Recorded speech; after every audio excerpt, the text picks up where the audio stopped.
Andrew Walker. Michelle Garrison. Rebecca Cooper. Diane Maxwell. Thank you. All right, our first item is to approve the MASC training minutes from March 25th. Do I hear a motion to approve those minutes? Motion to approve. Thank you. Is there a second? Second. Any discussion? All in favor, right hand. Opposed, like sign. Thank you. Our next item is the approval of the monthly meeting minutes from March 27th, 2025. I would entertain a motion to approve those minutes. Motion to approve. Thank you. Is there a second? Second. Any discussion? All in favor, right hand. Opposed, like sign. Thank you. At this time, we are going to enter our public hearing presentation. A few housekeeping for that. There will be two segments after we hear our presentations from our planning director and from the applicant. We will then follow with two segments for community input as advertised for this meeting. Sign-ups are required. They were from 4 p.m. to 5:55 p.m. I would remind you, this is a public comment session. This is not a Q&A. Those who reside in the city limits will speak first in order of sign-up. After that, those who reside outside the city limits will speak in order of sign-up. Those from other areas who may be in the outside area that signed up will have the opportunity to get in here. We have some reserved seats if that is necessary. When those people concur their comments, they will go back out to the outside area. They will not remain in here. Each speaker will have 3 minutes. When the timer sounds, you must be done. Ella is going to be our timekeeper. We would ask you to refrain from repetitive comments. We don't want to be here till midnight. Again, please be respectful. No name calling, no yelling out will be allowed. So at this time, I would ask Jay Martin to move forward with our agenda. Thank you, Chair. This is case number TR 2503RZ, a zoning map amendment request, annexation, and rezone. It is Paris Mountain Association, LLC, 2221 Altamont Road, Greenville, South Carolina, 29609. The request we will see tonight is a zoning map amendment from Greenville County ESDPM and RM20 to FRD, which is Flexible Review District. The applicant requests approval to amend the zoning map for 2 parcels totaling 38.7 acres located at 2221 Altamont Road and Old Buncombe Road to FRD, Flexible Review District. The property will be utilized for a 150-room hotel, amenities to include a ballroom, fitness center, restaurant, bar, event space, spa, office space, and a pool. The property will also be utilized for a passive recreation area that includes nature trails, water features, picnic areas, shelters, conservation, and public restrooms. As part of the FRD request, the applicant provided a preliminary development plan, a natural resources inventory, a statement of intent, and a traffic impact study. The information included in the packets provided with this agenda item. I will note that there were additional documentations that were provided with that. 5 of them are required by the zoning ordinance. 1, which is a traffic impact study, was required by me, and 9 that are not required that were provided by the developer, which include the corporate resolution, concept plan, jurisdictional water assessment report, protected species report, the balloon test, water availability letters, sewer availability letters, the Marriott letter, and a site and hotel renderings. Subject parcels are located outside the city limits in a zoned portion of Greenville County. The 2019 Greenville County Comprehensive Plan's future land use map has the subject parcels designated as a suburban edge, which is a low-density single-family classification. Travelers Rest future land use map does not include these properties. The subject parcels are located outside the city limits, and unincorporated Greenville County are zoned environmentally sensitive district PM, allowing 1.1 units per acre, and residential multifamily RM20, allowing 20 units per acre. Per the Travelers Rest zoning ordinance, the intent of the city's FRD zoning district is to provide a way for inventive design to be accomplished and to permit development that cannot be achieved through conventional zoning districts due to the parameters required herein.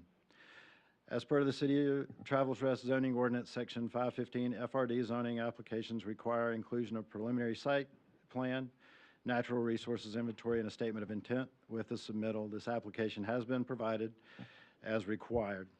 Existing uses to the subject site, to the north, ESDPM, Greenville County, single-family residential. To the south, RM20, Greenville County, but it has single-family residential and vacant at this time. To the east, ESDPM, Greenville County, single-family residential. And to the west, OD, Office District, Travelers Rest, and that's Furman University. Altamont Road is a 2-lane state-maintained road. Old Buncombe Road is a 2-lane state-maintained road. Traffic impact study was conducted by the applicant in late 2024, updated in 2025. Based on the results of the TIS, auxiliary turn lanes are not warranted and no changes are recommended at the intersection affected by the proposed development. There is no 100-year flood zone, Zone AE, located on the subject parcels according to the 2019 flood insurance rate maps. Final approval from Metro Connects and REWA Sewer and Greenville Water must be obtained to serve the properties. A public main extension has been received from Metro Connects and REWA. Capacity letter has been received from Greenville Water. The project area is made up of young forested uplands, 22 years of growth, a managed field, 2 non-wetland waters, tributaries, and 2 forested wetlands. A wetland delineation study was conducted on site in 2022. The study must be updated and reviewed should any disturbance occur within the tributaries, the wetlands, and their respective buffers. A protected species habitat assessment was conducted by the applicant in late 22. No protected habitat was indicated at that time. Greenville County Land Development will review this project for land disturbance, and the report will be required to be updated. The Travelers Rest zoning ordinance does not contain any specific criteria that must be considered by the Planning Commission when reviewing requests for annexation and rezone. However, the following criteria are typical to review criteria used by other jurisdictions. SC Code sections 5310 through 53315, municipal boundary adjustment. Consistency with the comprehensive plan. If conditions have changed since the comprehensive plan was adopted, consistency with the overall intent of the plan. Recent development trends and the general character of the area. Existing zoning of the subject parcels and their allowances and/or regulations. Suitability of the site, physical or environmental features to support the breadth and intents of uses that could be developed in the proposed zoning district. And capacity of public infrastructure and services sufficiently accommodate all potential uses allowed in the proposed district without compromising public health, safety, or welfare.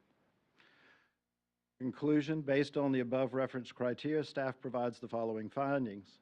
The municipal boundary adjustment, the subject property along Old Buncombe Road maintains 70 foot of real property access across the road and adjacent to tax map number 0470000100201. The property is owned by Furman University.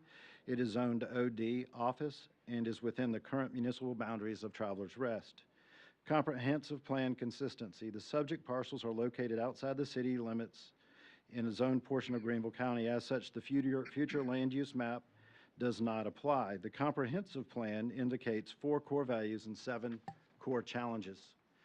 Per the core values, the property is not located within, for smart growth, the property is not located within the current municipal boundaries, and infill or redevelopment would not apply. The existing infrastructure would be enhanced to handle the needs of the development and require no investment by the City of Travelers Rest or its inhabitants. 3, the 19.54 acres will be protected environmentally, including the most environmentally sensitive areas of the property. 4, the potential water usage is significantly lower than the combined development of the 2 properties as currently zoned. The development of the luxury mountain lodge is more sustainable and manageable than 200-plus apartments and 21 single-family residential homes per the stormwater regulations allowing the underground detention. Tree protection and mitigation required by the City of Travelers Rest benefits the tree canopy and its growth. As to connectivity, the Old Buncombe parcel provides connectivity to a city-owned park, providing access to the Paris Mountain for the use of Travelers Rest residents and the public. The hotel supports the projected growth of business and industry, in this case, tourism and retail. It will work with future connection to cross Highway 25 and provide access to the Swamp Rabbit Trail. The proposal does not apply to the connections between existing neighborhoods and daily uses.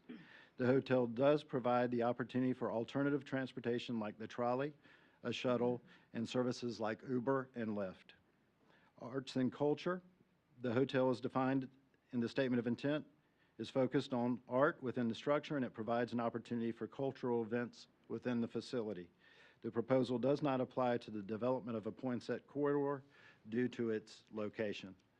As to small town character, in the public outreach, this core value was expressed over and over as something to be reserved and fears that growth would threaten the character of the community. This proposal focuses on the establishment of the obvious industry of City of Travelers Rest, which is tourism and retail. Residential growth without the development of a common industry like this may lead to the community becoming a subdivision of Greenville instead of maintaining its ability to be a small town. This development will build and develop a physical and social infrastructure that helps the Travelers Rest residents to live and connect with neighbors both in the hotel and the park. The connection to the downtown commerce is beneficial to the economic development of a small town. As to core challenges, managing growth, the city has to balance its goals for smart growth that can improve quality of life with need to provide services efficiently with commitment to physical stability. Consider the policies of principles of this master plan when making future developments and redevelopment decisions such as zoning approvals and development agreements. Align the city's growth goals with annexation policies that evaluates both the economic and physical impact on the city's infrastructure and services. Design spaces and facilities that can accommodate multiple users and serve multiple functions. As to supporting alternative transportation modes, review all new plans to encourage access management and consider development agreements to help implement infrastructure improvements within the private development. As to maintaining facilities and infrastructure, the number of city-owned road, sewer, line, and facilities to maintain increases annually, and there is limited funding available for maintenance and replacement. As to managing natural resources, adequately review and provide analysis of the costs of annexing additional lands, fully align the city's growth goals with its annexation policy, including plans to annex unincorporated enclaves. To consider the policy principles and master plan when making future development and redevelopment decisions such as zoning approvals and development agreements, and continue to construct more bicycle and walking paths. We also took into account the existing zoning, which is ESDPM. Subject parcels on the Altamont consist of 19.16 acres. Zoning will allow 21 single-family residential units. Per the Greenville County Zoning Ordinance, ESDPM in and of itself does not regulate, mandate, or incentivize environmental protection of any type. We have done a chart comparison that's being provided on the screen between what Greenville County and City of Travelers Rest do and compares the ESDPM zoning and its allowances. Through that, and as we see on the mountain, a lot of tree ordinance disruption that are not put back into place by Greenville County. Is typically you would have 15 density units of trees replaced, but that does not apply to individual residential lots. And so an individual residential lot is not obedient to the tree ordinance at all, and the removal of those trees is not mitigated or handled within the Greenville County zoning ordinance. Should access from Old Buncombe Road be sought, the property would revert to RM20, which would allow up to 383 multifamily units according to Section 858, special provisions in the Greenville County zoning ordinance. This is being brought up as a change and has received first reading at Greenville County. RM20, the subject parcel on Old Buncombe Road, consists of 19.54 acres. The zoning will allow up to 390 multifamily units. per Greenville County zoning ordinance RM20 in and of itself does not regulate, mandate, or incentivize environmental protection of any type. Greenville County tree protection does apply to the development of this property, and the land development regulations are held to a higher level. Site suitability, 19.54 acres with the access from Old Buncombe Road, is more environmentally sensitive of the two parcels. With two tributaries, two wetlands, forested areas older than 20 acres, steep slopes, and rock. This parcel would be protected from development and conveyed to the City of Travelers Rest as a nature preserve and passive park. 6 acres, the 19-acre parcel maintains steep slopes and rock. This area will not be developed except for access trails for pedestrian cyclist use. The hotel sits on the ridge covered by pasture land. It has been in existence as far back as 1989 historic aerial map. The parcel has no blue line streams per the United States Geological Survey map, and early growth forest having been cleared in 2003 according to the aerial map, which is shown for that year. Site infrastructure's capacity, REWA and Metro Connects have indicated by letter that sufficient sewer and water capacity exists, with upgrades being required. The upgrades that are required are the financial responsibility of the developer and will be maintained by REWA and/or Metro Connects at no cost borne by the residents of Travelers Rest or its surrounding areas. The requested use does not compromise public health, safety, or welfare. There are requirements that were met. A community meeting was advertised in Greenville News on January 24th, 2025. The signage was posted at 2221 Altamont Road by the applicant's representative before February 13th, 2025. The community meeting was held on February 27th, 2025 at the Greenville Event Center. This public hearing was advertised in Greenville News on April 9th, 2025. The signage for this public hearing today was posted by the applicant's representative at 2221 Altamont Road, along Altamont Road, and on Old Buncombe Road on April 11th, 2025, and that concludes my presentation.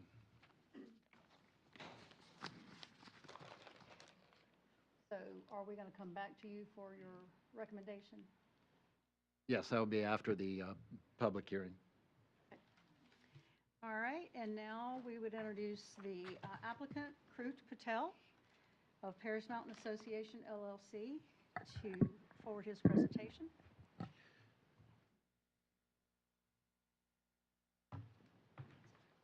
Firstly, thank you all so much for the opportunity to come before you today and present my land for an annexation and rezoning request.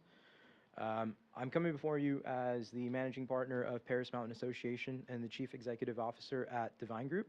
My firm primarily manages real estate development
big impact mission of ours.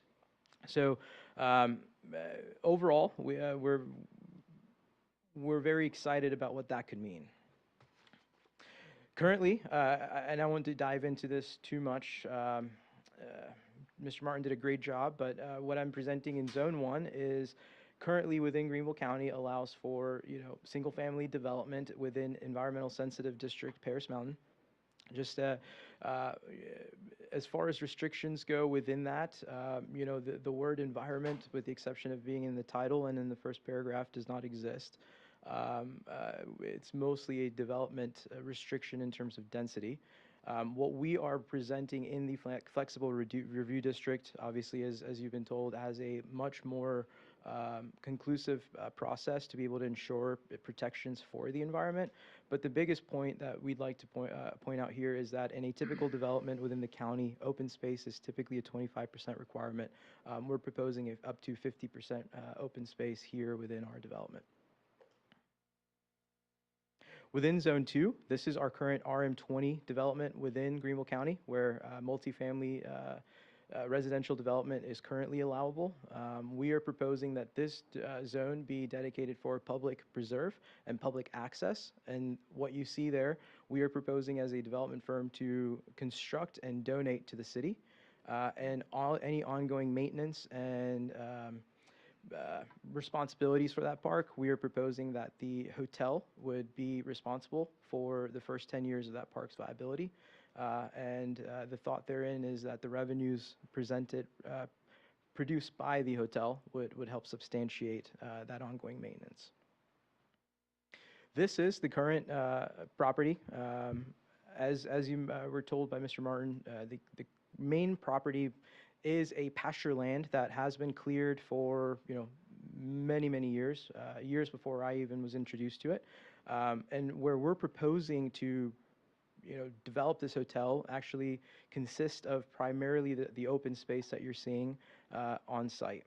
Some of the clearing that will be required will be primarily for the parking lot, which will be all surface parking, as well as some of the amenity space that we'll be needing behind the hotel.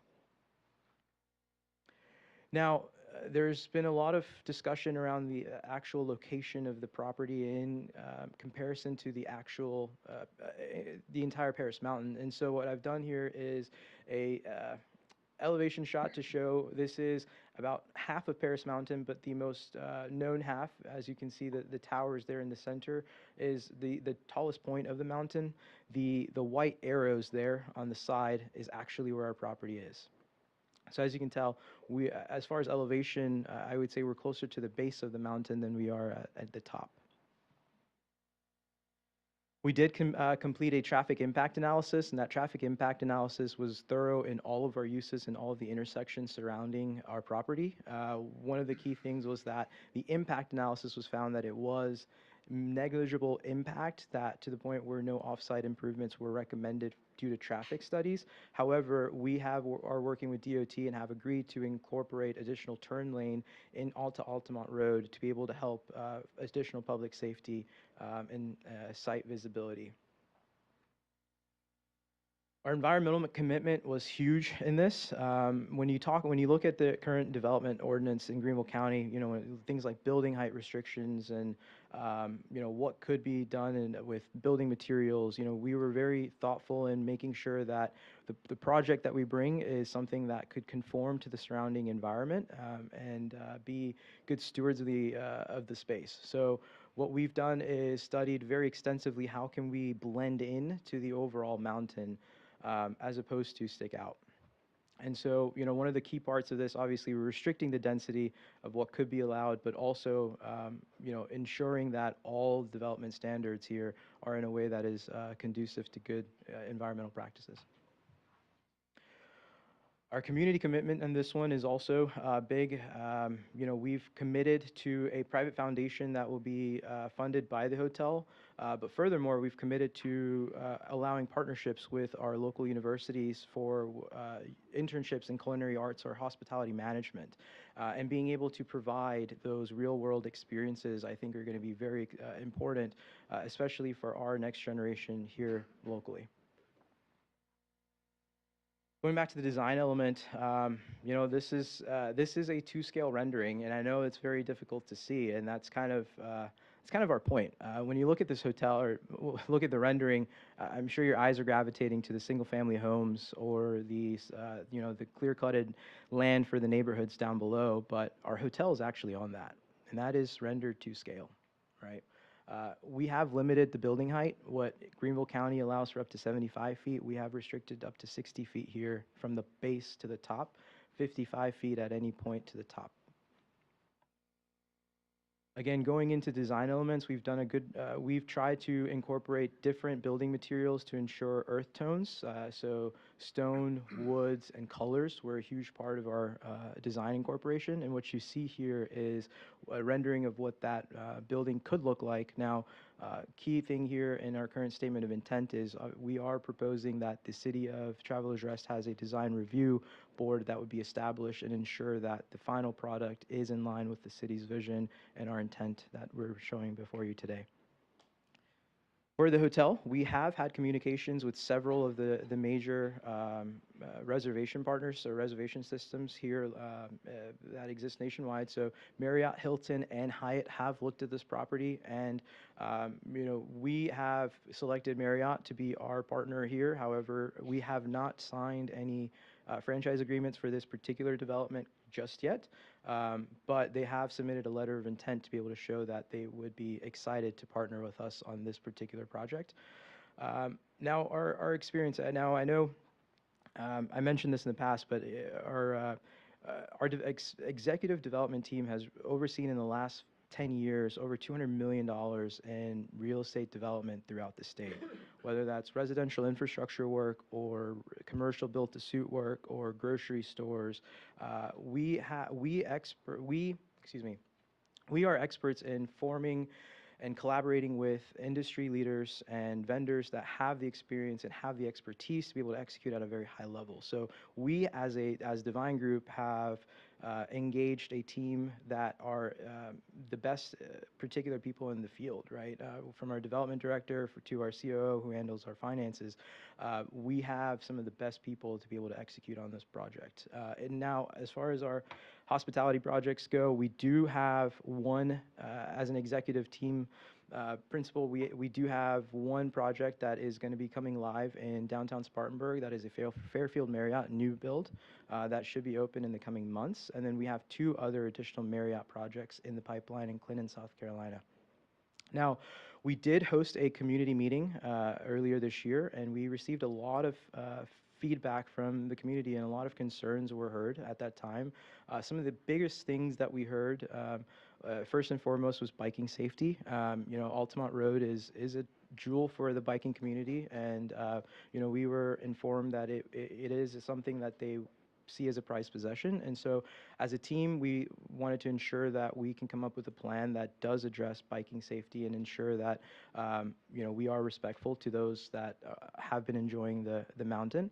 The other concern was that in order to build such a commercial enterprise, there was concern of just clear-cutting trees, by which would cause stormwater runoff and additional environmental concerns. And so, I think that was important for us to be able to highlight that being in Greenville County.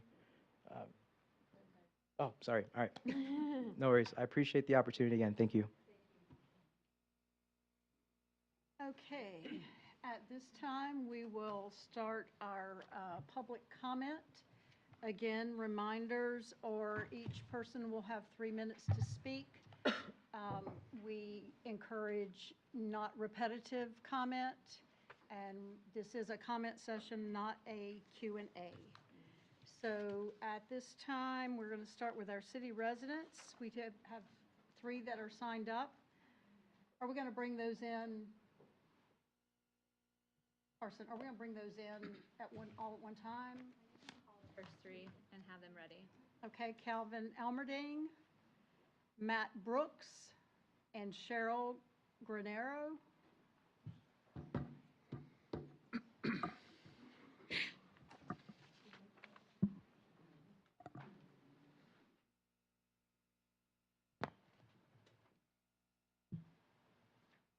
Thank you. Hi there, I'm Calvin Armerding. I'm a local resident of TR, and tonight I want to address the occupancy limit for the event space in the proposed hotel. Initially, the developer proposed an event space of up to 2,000 people. After some community feedback, they reduced that number to 750. But however, they've now removed any mention of the occupancy limit from their website and from the statement of intent, and I believe that's problematic. First, this occupancy limit drastically affects parking requirements. The statement of intent clarifies parking ratios, but doesn't specify the total number of parking spots needed. We know that they'll need to provide 180 spots for 150 rooms based on the ratio they agreed to, but for a 750-person event space to meet their ratio commitments, they'd need an additional 250 spots for a total of 430 spaces. Their current designs only include 266, including overflow spots. Mandatory valet parking for large events will increase parking density by about 30%, but that still leaves us short. They also agreed to introduce parking islands which their current designs omit, meaning even fewer spots and further limitation of the benefit from mandatory valet parking as well. Shouldn't we know how many spots they really need? And that requires us to know the occupancy limit. Additionally, this limit affects traffic impact, which remains one of the most concerning oversights in the current proposal. The traffic study commissioned by the Devine Group only accounts for hotel traffic and does not factor in accessory uses, including the event space. You can actually see a comment near the end of the study on that. The study accurately estimates 85 peak hour vehicle trips, which accounts for the hotel alone, but the same manual used to generate that number estimates that a 750-person event space would generate an additional 200 to 300 vehicle trips during peak hours. Let's visualize that. A line of 300 cars in a single lane, that stretches 1.2 miles, nearly double the length of the Altamont approach up to the hotel entrance. Imagine the impact of hundreds of vehicles pouring in and out of the hotel property as valets who need 3 to 5 minutes to park each car, struggle to keep up, which will mean spillover onto Altamont Road, a windy road with blind corners and no shoulder. It could be that I am overstating the case, but to know whether I am or not, we need to know the occupancy limit of the event space. So I respectfully ask this committee and the city planner to request 2 critical updates from Mr. Patel. One would be to clarify and commit to a set occupancy limit for the event space. And secondly, to commission a new proper traffic study that includes accessory uses, including the event space with that occupancy limit.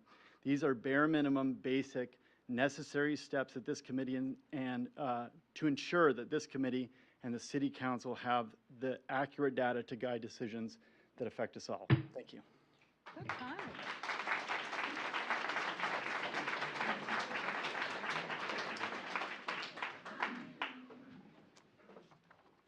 Thank you. I'm Matt Brooks. I'm in North Cliff subdivision. And my statements are like this. Number one, we don't know how long, this project has been in the planning stage.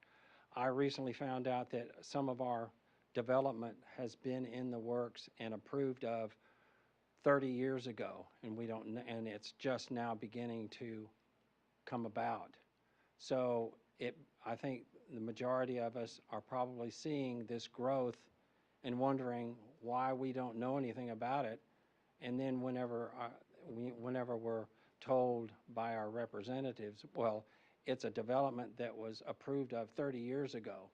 Well, half of us or 3/4 of us haven't known about this in I guess you could say, a regular basis. It hasn't been advertised, et cetera, et cetera. One of the concerns I have is, again, how long the project has been in the works. When as a city, we're told about this project, and I think a number of us have been told of the project since the beginning of the year. And, it's been in the make long before that. I think we're wondering about this magnitude of development and how it's going to affect, our city, our schools, our traffic. I think we've already found out within the past few months, we already have a rush hour, a rush hour of traffic that has backed up from the downtown area of Travelers Rest well into the high school, and it's both lanes are backed up, and so we can't, we're sitting there for about 15-20 minutes. One of the things again with a project of this magnitude, we have a primary for a political election. like we have when it comes to a representative being elected for a position. We have a primary that takes almost about, it's like we know about it a year ago, and then we elect on it, have an election on it in November, or something like that, or an election day. My proposal is when we have something of this magnitude that we are, I guess you could say, informed within a year prior to it being brought about to be annexed or be voted upon by the city council. So this is all new to me, and I've been here for 20 years. And I feel like it would be best that something like this in our development, especially with the growth that we've had within the past 3 years, that somehow we get a better idea of what the impact is going to be. We don't know how it's going to Sir, affect our. Your time is up. Thank you. Thank you.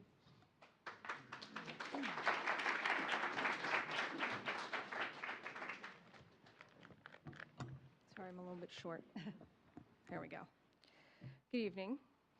I'm very glad to be here, and I stand before you tonight deeply concerned about this proposed luxury development.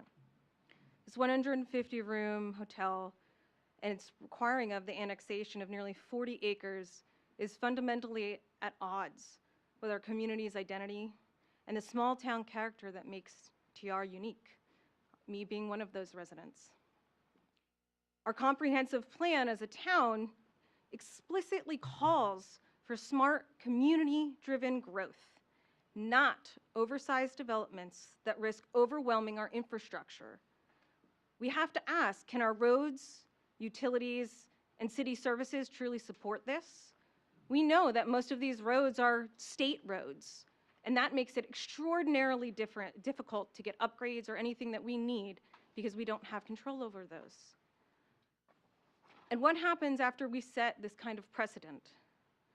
My concerns about this project are rooted in really honestly troubling experiences that I've already had personally with other developers in this community. I'm a homeowner and I live over in the Pinestone development, and I'm currently literally watching my house sink into the ground. Every time it rains, water pours through my crawl space. And this is something that I spoke to Pinestone about before we closed on this house, and they guaranteed me that they would handle this. And I personally know at least 5 other families in my neighborhood facing significant issues as well. Once Pinestone secured their COs, the promises to address these issues vanished. They've repeatedly changed plans. They've added elements to the development overall and received approvals on the fly with minimal oversight, all while hiding behind these weird, vague references of building codes that the city has approved and they're conforming. And this pattern of bait and switch is precisely what I'm concerned about with the Inn of Altamont. They've already shown this tendency by initially proposing such a larger space, then scaling back. But what's to stop them from reverting to that original plan once these approvals are in place? What mechanisms exist in the city to hold them accountable when plans change? The Pinestone situation demonstrates exactly how developers play games and win in our city, with no real protections against residents who live here. And once they get initial approvals, they know changes can be pushed through with minimal resistance. So I'm here to say that as a resident here, I firmly oppose this, and I urge you to do the same. This development has no place in Travelers Rest, and it contradicts our community's character, threatens our environment, and based on what we've experienced and what I have experienced with Pinestone, we have every reason to believe that these developers will not be held accountable for their promises or actions moving forward. Thank you.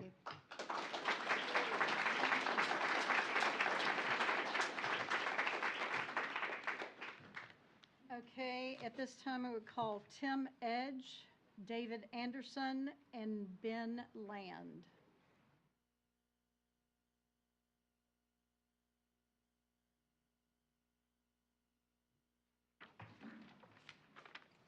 My name is Jim Edge, not Tim. I'm sorry. sorry. I don't write real well. A lot of you don't. First thing I'm going to discuss is fire. If you can't get water to things in Paris Mountain, this is what you have. right here. This is what you end up with. Nothing left. I live in the first house, first property is going up to the right. February 11th, 2022, we had 70 firemen up there. Your people were there.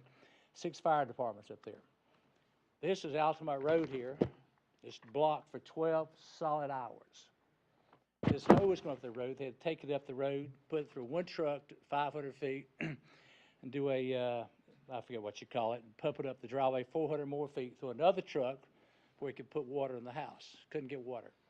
Then they brought a 3,000-gallon tanker down the road to a truck parked in front of the house, and it just blows right through it real quick. To make a long story short, you got nothing left, period. It just burns to the ground.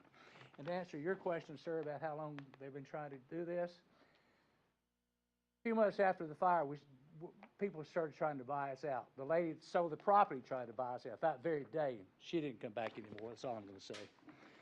But this road here is 17 feet wide. It's not made for fire trucks or anything. But like I said, we had 70 firemen and we had 6 fire stations up there. My big concern is not just getting fire to a hotel. You're going to have a lot of water up there, I'm sure.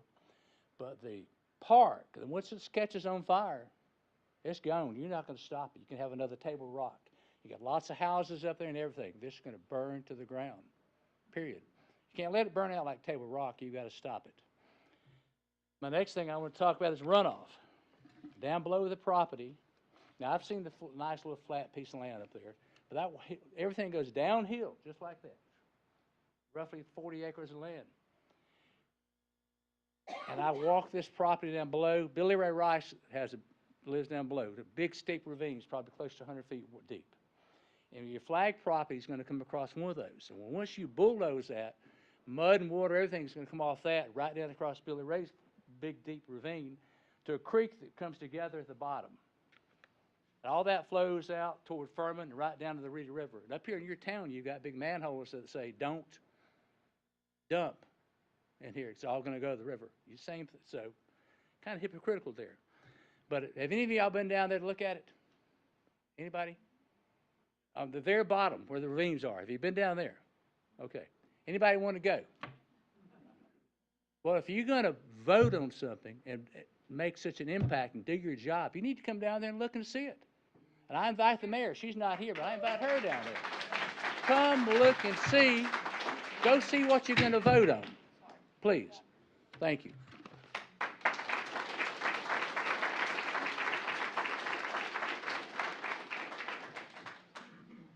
Good evening. I am David Anderson, 57 Altamont Terrace Lane, 29609. And I am a principal at a local architecture firm, so come speaking to you from the standpoint of design and site planning. This is a highly complex, high-risk proposal requiring extraordinary execution. You're being asked to establish zoning for annexation on a project that is underfunded, loosely defined, and risks compromising 38 acres of environmentally sensitive, steeply sloped forest. This sets a destructive precedence for unchecked annexation driven by short-term profit over long-term responsible growth, and the risk to our community, to our community's heritage, infrastructure, and environmental integrity is just simply too high. I'm going to list some concerns. I actually went to my closing statement so I could get it in before I run out of time. But what I see is a proposed design that lacks architectural distinction, any meaningful expression of our regional culture. The renderings take artistic license as to scale and don't even comply with their own architectural standards set forth in the statement of intent in respect with roof line and articulation of the building massing. The ad hoc design review board proposed by the statement of intent has vague authority, no accountability, and no safeguards against conflict of interest. There are obvious threats to the safety of Altamont Terrace Road that I'm sure will be covered tonight, but the landscape standards are generally unremarkable, and in fact, they're so vague that the screening requirements could allow an 8-foot-tall stained wood fence along 1,000 feet of Altamont Terrace, of Altamont Road on the frontage there. A 75 square foot illuminated sign could be placed within the Altamont buffer. The sewer solution of an estimated 63,000 gallons per day is unclear. Treatment depends on an unverified pump station or possibly a massive commercial septic system likely to require over 2 acres of drain field, which is not currently shown on the plans. Fire access. I've lived here for 20 years, and in that time I've witnessed 2 total loss house fires aggravated by access challenges and limited water supply. I won't even go into the vague approach to stormwater because people smarter than me will cover that later, I'm sure. Budget, $60 million estimated construction costs quoted by the developer so far. This is way below a standard luxury hotel, which would be usually priced between $500,000 or $1 million a room. That would get us to $75 million project or a $100 million project. It's raised serious doubts about financial feasibility, and the construction budget articulated by the That developer concludes your time, sir. appears to Sir, be more in line your with time the is market concluded. rate apartment complex.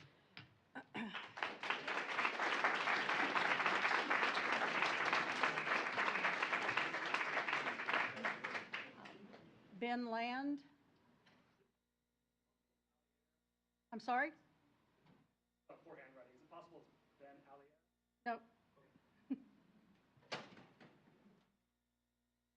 406 Rogers Avenue.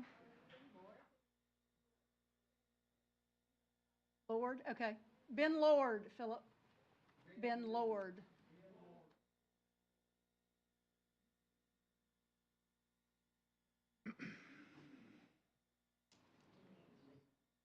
Good evening, y'all. Busy in here, huh? All right. Good evening, everyone. Commission, everybody here. My name is Ben Lord. I'm a water resources engineer licensed here in the state of South Carolina. Speaking to you tonight as a board member of Friends of the Reedy River and concerned citizen of Sans Souci. Friends of the Reedy River strongly desires transparency around this project, and the lack thereof has been frankly concerning. The Divine Group has repeatedly demonstrated either incompetence or a lack of goodwill with their sort of token demonstrations of transparency and outreach, and that's made us concerned for what this project could ultimately look like, because we just don't trust the way this is moving forward. While these environmental reports are available on the project's website, the Divine Group there's a few notable exceptions here, right? If we go there and we look at these documents, we see a fair amount of documentation on the southern reach, the area that will be donated. But what about the northern parcel? There's a severe lack of information there. These reports should be provided for the full project site that Divine Group intends to annex and develop, especially given the northern parcel's environmentally sensitive district designation. Releasing these documents will reduce community distrust and reduce room for speculation. I think you're seeing the impact of that lack of transparency with the turnout here tonight and the clear passion that everybody feels around this project. That passion has filled in the space from the lack of information. In an effort to better understand the concerns that we have, Friends of the Reedy River has respectfully requested the Divine Group for additional information in a letter that was submitted on March 27th, 2025. In that letter, we requested the Jurisdictional Waters Report and Endangered Species Report for the northern parcel, the full site development plan, including utilities, total quantity of impervious surface, proposed sediment and erosion controls for construction, the tree replacement schedule, and further details on the land to be donated to the city of TR, including boundaries, total area, and access plan, as well as the post-construction stormwater runoff plan, including any best management practices that the Divine Group will implement on this project, not only those that are required, but ideally those that can go above and beyond, because this project is taking place in the critical headwaters of the Reedy River watershed. This is in one of the areas of the watershed that receives the highest amount of precipitation, so it has the highest amount of impact on the water supply of the Reedy River and the quality of that water. After sending this letter, Friends did not receive acknowledgement of our request, nor were any documents posted to the website. We encourage the City of Travelers Rest to carefully consider these gaps in information when making the decisions regarding this property annexation. Whether these gaps are intentional or not, they speak to a concerning lack of commitment to transparency, due diligence, and stewardship. The missing information leads us to question the future well-being and health of the Paris Mountain. Oh, Conclude your time. my time? All right, thanks, y'all.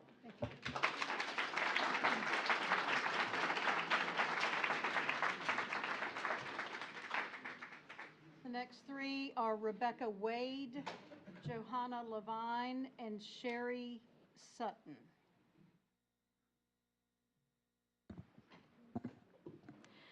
Hello and good evening. My name is Rebecca Wade, and I live at 103 Lenore Avenue in Greenville County.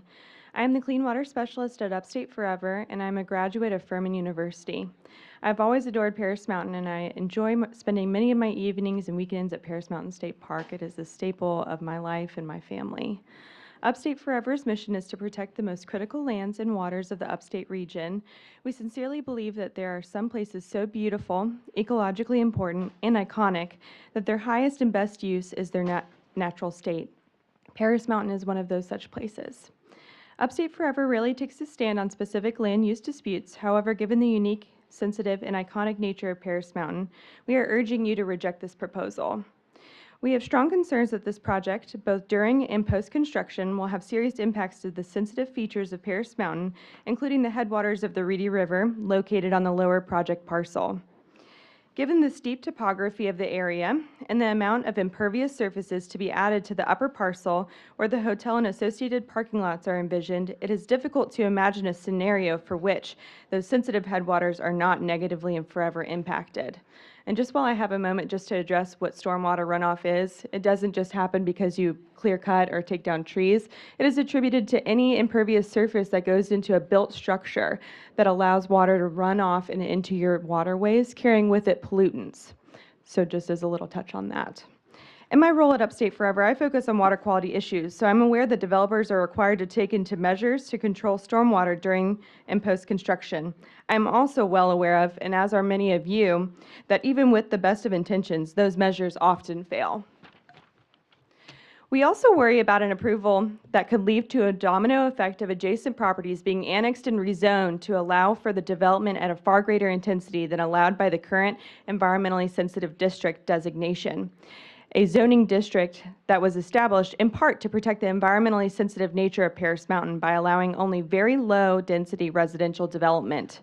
It does not seem right to have a developer that should be able to sidestep an important protection given the unique and sensitive nature of Paris Mountain simply by annexing and developing under a different jurisdiction's rules and regulations.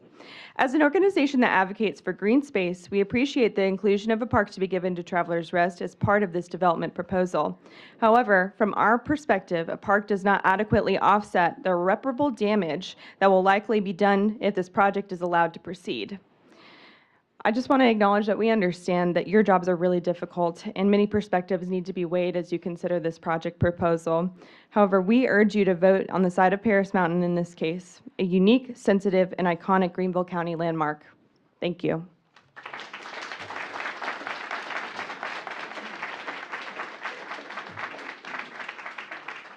Okay, I am Sherry Sutton. Did Johanna Levine Oh. was next? Levon. Right here. Oh, I'm sorry. Go right ahead. I'm Johanna Levine. I live in the Pine Meadow neighborhood, just outside of the city of Travelers Rest. Concerning the environmental impact studies, I have many questions. How will this impact the wildlife on Paris Mountain and all the surrounding areas that are already dealing with displaced wildlife in family neighborhoods? How will this impact the existing homes in the area of Paris Mountain, specifically their wells, septic systems, runoff from both the disturbance of the land and the large areas of pavement involved? How will the giant septic system and well, or any other way that they do that, affect the surrounding areas and the homeowners? Will drawing that much water diminish the water supply for the surrounding homes? Will the huge septic system contact and contaminate the underground water supply for the wells in that area? Will the runoff from that septic system damage or negatively impact the surrounding environment? Will drawing away that much water of the natural water supply damage the vegetation and wildlife in the area? And where is all that water coming from and going to? We just heard 63,000 gallons a day. Has there been a comparative study of the environmental impact of the proposed hotel with the alternatively proposed number of houses or housing units for that same land location? Has there been a study done to determine if the overall land mass is stable enough to withstand the impact of the construction of this inn without causing land mass shifts? And this question comes from a friend who lives up on Paris Mountain. What happens to the disturbed land area if we have heavy rains like happened in western North Carolina during Hurricane Helene and all the landslides? How will this affect the quality of life of the surrounding homeowners? Has there been a noise impact study done? What will be done to shield the surrounding homes and lands from light pollution from the inn and the parking areas? How many homeowners will be affected by the obviously necessary road widening projects? How many homeowners will be affected by that road widening, and how much of each of those homeowners' lands will be needed to be taken to widen the roads that will be necessary to accommodate not just the future traffic for the inn, but also the lengthy construction projects and all that traffic? What is the proposed future traffic impact? How many vehicles are really anticipated to be added to the now quiet streets, not just now, but in the future? How many years in the future? Have you taken into the account that the vast majority of homeowners on Paris Mountain and the vast majority of the residents here of Travelers Rest do not want this inn to be built, nor do they want any more large-scale development of Travelers Rest? Lots of people have chosen to live here because of the small town charm, small charm feeling. If we wanted a larger population area, that's where we would have chosen to live. So please don't ruin Travelers Rest, and please don't sell us out for tax revenue.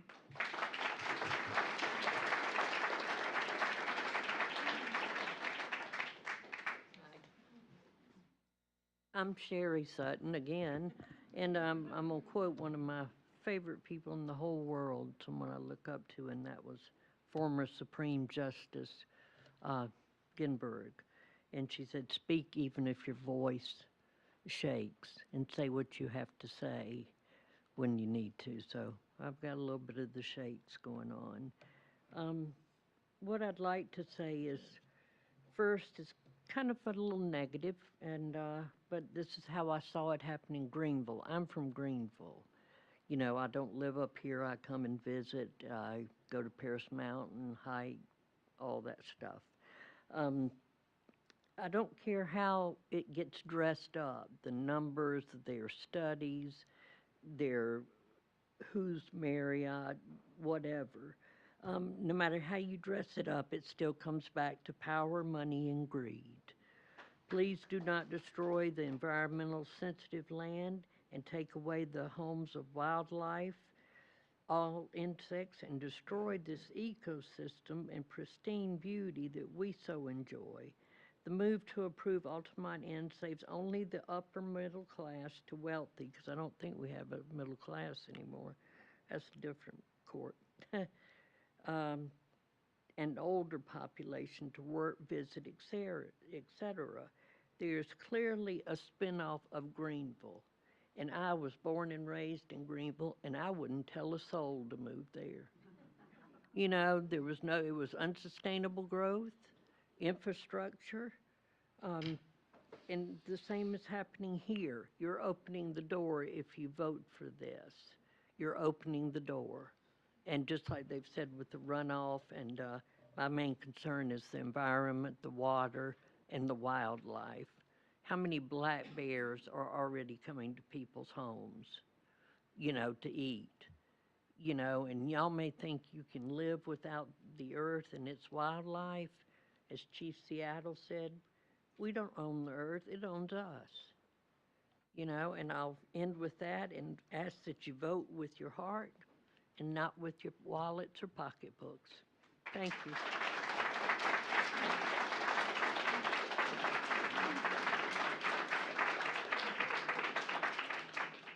Casey Joe Cooperman, Emily Weich, and Emily Poole.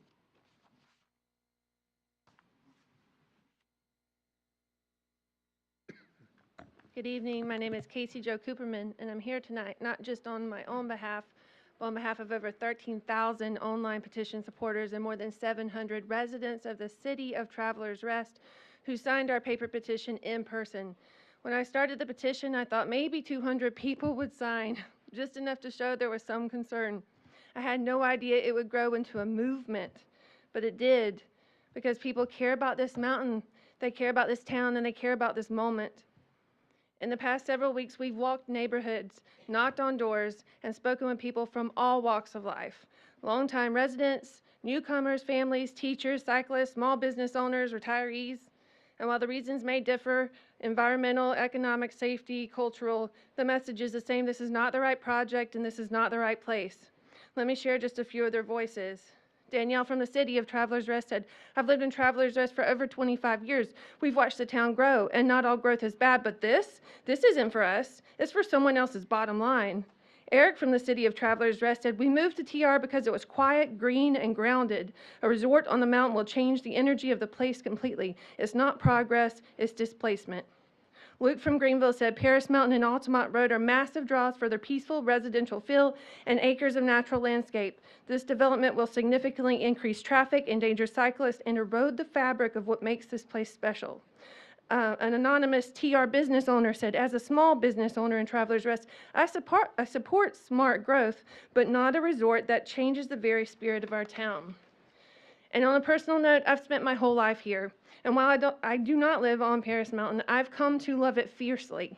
I've spent early mornings watching fog lift from the ridgeline and late afternoons following the sun through the trees. I've driven Altamont Road often with my dad just to take in the views and clear our heads. It's the kind of place that reminds you of what peace feels like.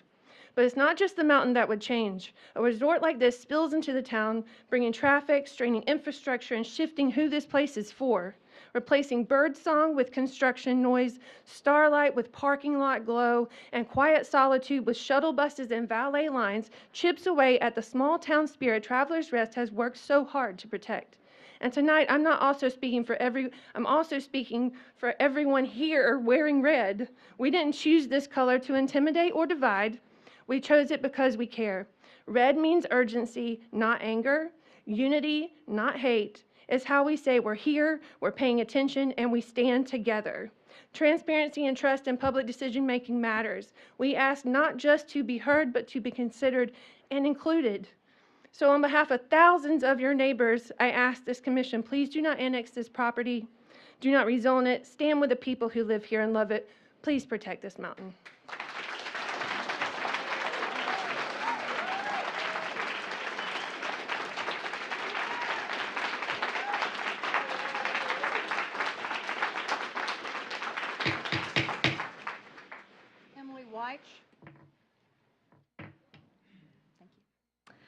Good evening. My name is Emily Weich. I grew up in Greenville. I currently live in Greenville County, just south of Furman, and I'm a senior attorney with the Southern Environmental Law Center, which is a nonprofit that provides free legal services to conservation groups and communities working to protect the Southeast.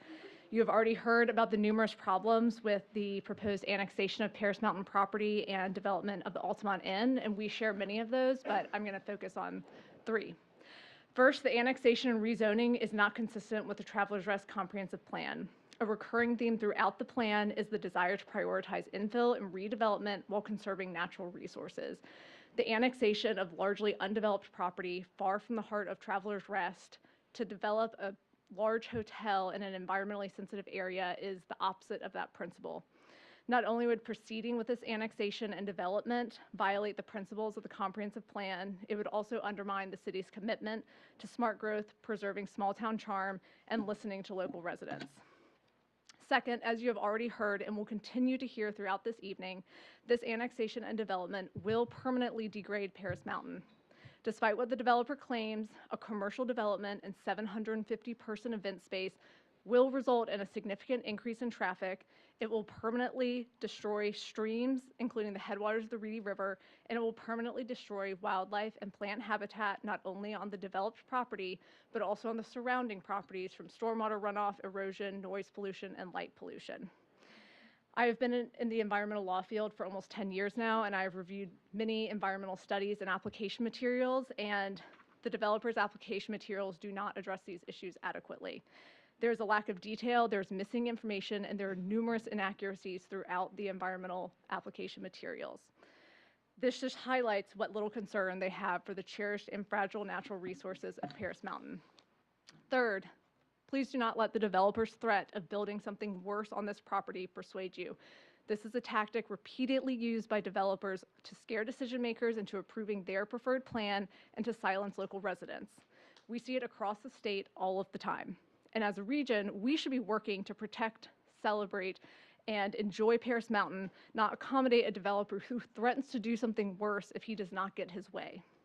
As you'll hear from Emily Poole shortly, there is simply no guarantee or even a strong likelihood that something more harmful than this hotel could be built on this property.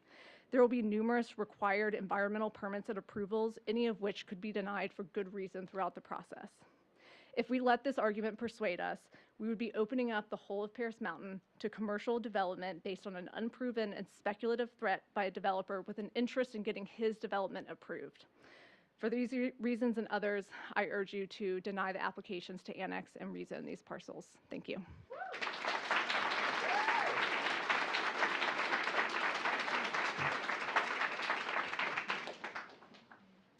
Good evening. My name is Emily Poole, and I am the upstate staff attorney at the South Carolina Environmental Law Project. We use legal expertise to protect land, water, and communities throughout South Carolina, and we work hard to defend and preserve our state's most precious places for current and future generations. I am here tonight because the Ennet Altamont project threatens one of our most beloved natural landscapes, Paris Mountain. This large-scale commercial development would cause irreparable harm to the habitats of diverse flora and fauna, to Reedy River streams and headwaters, and to the sensitive environment of Paris Mountain. Many of my environmental colleagues are here tonight and have spoken or will speak to these very serious harms in more detail, all of which need to be carefully considered as you make a decision on this project. In the time I have with all of you, I would like to dispel a myth that has been permeating the conversation around this development proposal. If the city does not approve the Ennet Altamont, the Divine Group and supporters of the project say that they will instead put a large-scale residential development on the properties in question. At Skelp, we see this age-old tactic used time and time again. When developers are worried that their project may not be approved, they create an even more destructive idea and ask the public to pick between the two. From the beginning, it is a strategically deployed false choice that is meant to bully the public and the decision makers into giving them what they want. We cannot be swayed by the Divine Group using this scare tactic to maximize their own profits at the expense of Paris Mountain. As planning commissioners, you have the power to determine what is best for the City of Travelers Rest and Paris Mountain. You can say no to development projects that are detrimental to the public and to the environment, and no ploy from the developer can change your authority. You can and should use your vote to prevent the Divine Group from defacing one of the most beautiful landscapes in our county. And you should feel empowered to make your decision on this project without being threatened with a residential development that is practically, legally, and financially improbable. Unfortunately, the Divine Group's attempts to distort the narrative do not end there. As many other speakers have shared, the developer is asking Travelers Rest to circumvent Greenville County's long-standing environmental protections afforded to Paris Mountain. Importantly, the county took all of Paris Mountain's environmental features into account, including geology, soils, hydrology, vegetation, wildlife, climate, visual quality, and public services and utilities, when the county determined many decades ago that commercial development was the very opposite of what Paris Mountain needs. On the other hand, the Divine Group has submitted incomplete and inadequate reports regarding the Ennet Altamont's impact on the surrounding environment, many of which do not even examine both parcels at issue in the proposal. Other studies and plans that are fundamental to your decision are wholly missing from the development application. To conclude, I implore you to see past the Divine Group's empty threats and half-hearted or non-existent environmental studies for the Ennet Altamont, and I urge you to recommend denial of this annexation and rezoning request. Paris Mountain is too precious, too unique, and too irreplaceable to be sacrificed for reckless development. Thank you.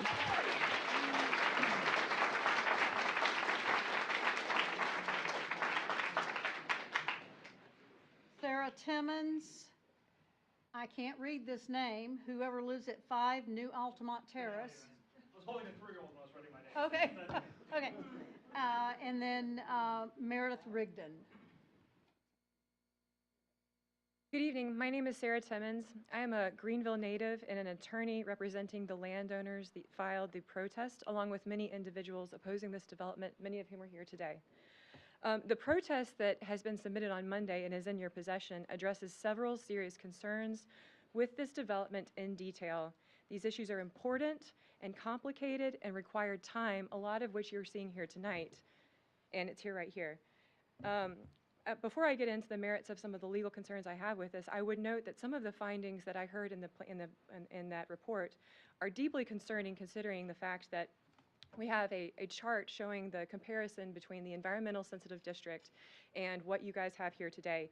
None of the environmental and safety concerns are even mentioned that are outlined in the Paris Mountain study that the Greenville County Council had done and upon which the ESD was based and created in 1980. That protection along the Altamont corridor has continued today. If they could do what they are threatening to do, they would do it. They have not done it. That ESD has not been eaten into. The threats are hollow. Secondarily, my concerns with some of the findings are that the change to the new zoning classification of FRD is wholly improper. The hotel development is a C2 district. It fits within the C2 designation. This category is improper. It violates the Enabling Act. It violates your own zoning ordinance where the FRD is supposed to be flexible. And it doesn't take into consideration the important critical factors of the surrounding ESD land. Yes, it's residential, but it's not residential. It's environmentally sensitive district. And none of those concerns are outlined in the findings, which I find deeply concerning. The Paris Mountain study addresses road safety, yes, but it spends 60 pages outlining the tremendous study that Greenville County Council and Furman University conducted, and you need to look at it. The second thing is there were no fire concerns.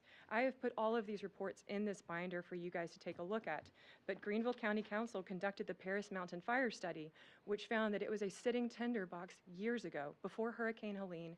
There's been no cleanup whatsoever. None of that is even mentioned in the findings of the Planning Commission, and I find that highly concerning, and I would really caution you to take a look at it because there is no water up there.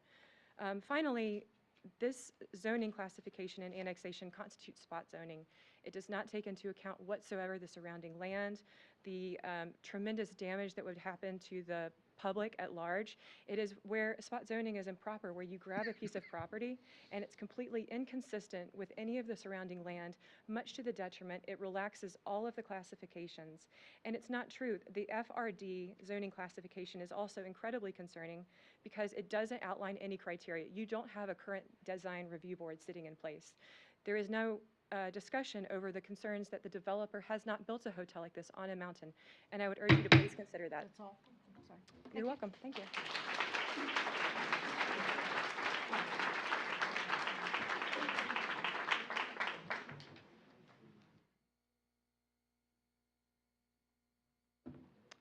Good evening.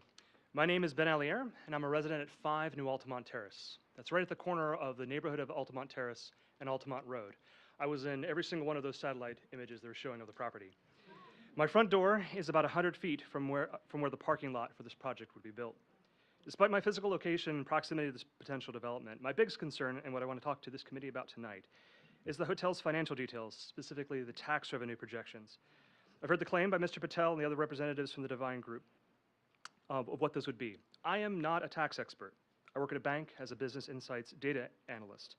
I've done graduate work at Clemson in economics and at USC in applied statistics, but it does not take an economist or statistician to see where these numbers do not add up.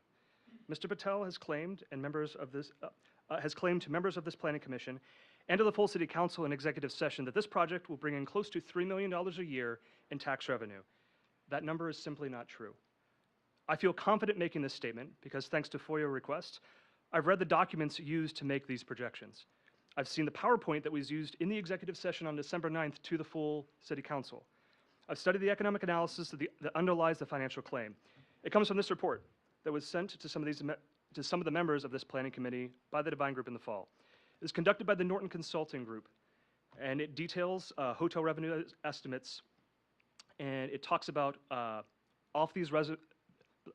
these hotel estimates are the basis for what the Divine Group uses to come up with their tax projections.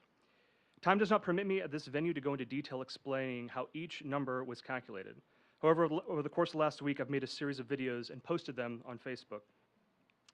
I go into detail over where those revenues come from and what you could actually expect to come from this hotel. It's in my estimation and my research that a reasonable estimate of tax revenue from the first year of this development is more like $650 to $700,000, not $3 million. What I want to spend a few moments talking about also is the possible donated park and the FELA arrangement that would be considered as part of this committee. If you move forward, I would urge you strongly to require language in that development agreement that the developer would be responsible to fully reimburse the city for any costs going into that park. While I'm sure some details have changed since the copy I saw in February, it's concerning to me that language around the city's recourse in the event of insufficient funds from the voluntary fee were struck from that agreement. I'm not exactly sure why the Divine Group would want to go through the extra scrutiny just to have the city pay back $2.5 million, and the rest of the project is going to cost upwards of $60 million. But regardless, if the city is going to enter a FELA arrangement and commit to reimbursing the developer, please make sure you have a legal mechanism to recoup that money, whether it's them increasing the voluntary fee or them committing to pay back out of other direct revenue. Thank you.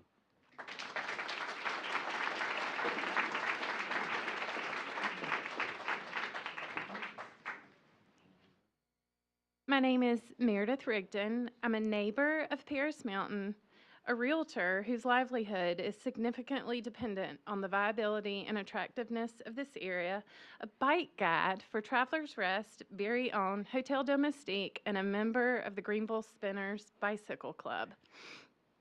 First, the Spinners represent over 90 members across Greenville County. We exist to protect safe access for all road users, and specific to Travelers Rest, it is well known that cycling is central to economic vitality, public health, and environmental sustainability. Of the more than 30 homes I'll personally sell this year, over 50% of those will be right here in TR. And those buyers, most of them are moving here from out of state, lured by our temperate climate, safe roads, and access for exercising and living a healthy lifestyle year-round. The residents of this area want safe roads. We also want spaces to gather and to celebrate. We can have both. The Inn at Altamont is not that. According to Travelers Rest very own Bicycle Master Plan, cycling tourism is responsible for millions in visitor revenue and increasing business activity along the Swamp Rabbit Trail by as much as 90%.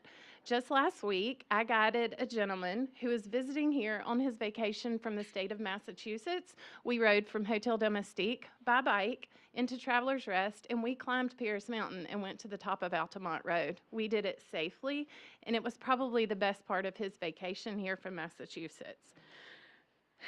This developer has proposed a bike path from Old Buncombe to Altamont to appease the bikers. That's me. This proposal is not a solution. We do not want a proposed bike path that, based on the topography of the land in question, would likely have to be a 10 to 20% grade, too difficult and dangerous for even the most advanced rider to ascend or descend. Right now, Altamont Road has no grades that we travel that are 10% or more. We want the environmentally sensitive land to remain as such. We would invite everyone on the Planning Commission to contact my friend, Mr. Jim Edge. I'm an experienced hiker and trail runner too. I spend a lot of time at Pierce Mountain State Park.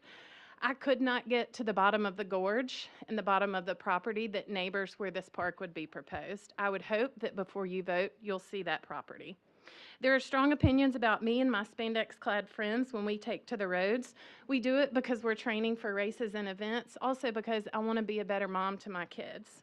I know we all agree that placing this development in this land is not a good idea. We respectfully urge you to reject this annexation. Thank you.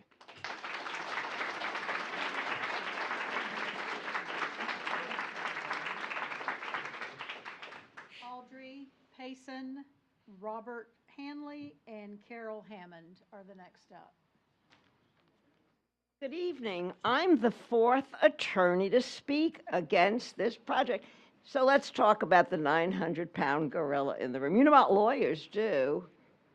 So where's the silver lining if there's litigation? Because this goes south, and these people are not going to stand for it.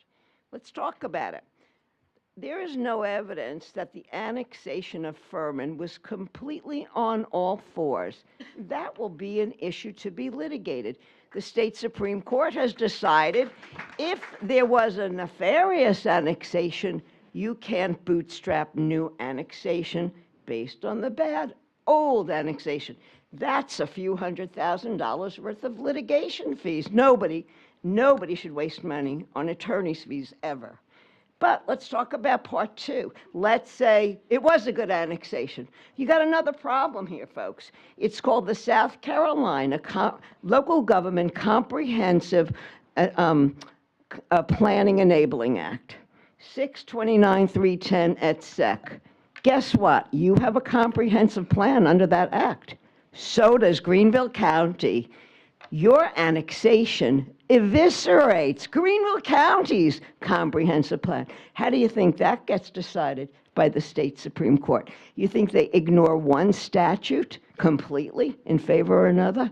We don't know. So what's the silver lining? Because we don't know how these issues get resolved in a courtroom. There's no silver lining. Even if your annexation flies, you can't have FRD in that area. That's called spot zoning. And if I had a crystal ball, I'd be reading that as the outcome of expensive and avoidable litigation. Why make an enemy out of Greenville County? They passed a resolution saying, don't do this. You've seen that resolution, I hope. They would like to be friendly. They have some cards. I'm not going to negotiate on their behalf, but I think they'd be a plaintiff in this lawsuit, which I hope there won't have to be one. Let me talk about your own ordinances. You know that your FDR doesn't work for this particular development because it can be under 515.1. It can be achieved through your own conventional zoning district. Put it in C2 if you love it so much. Don't put it on Paris Mountain, where the environment and the suburban edge residential zoning has been in place forever. This is not a fit. You can't put a tire factory there any more easily than you can put this hotel. And by the way, Marriott is not luxury. Thank you.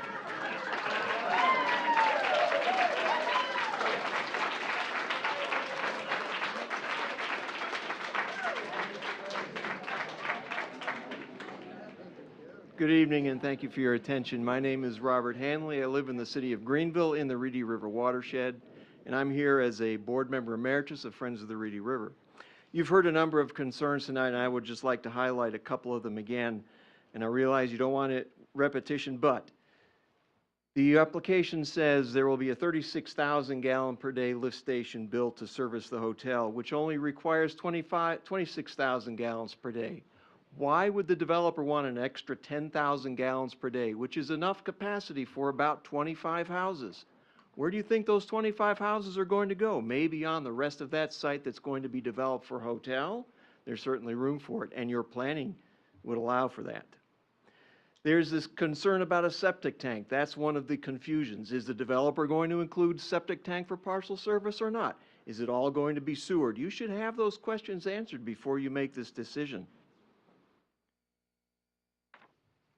Stormwater is the biggest issue that I would like to bring up, and that is something I realize you have to look forward and look ahead.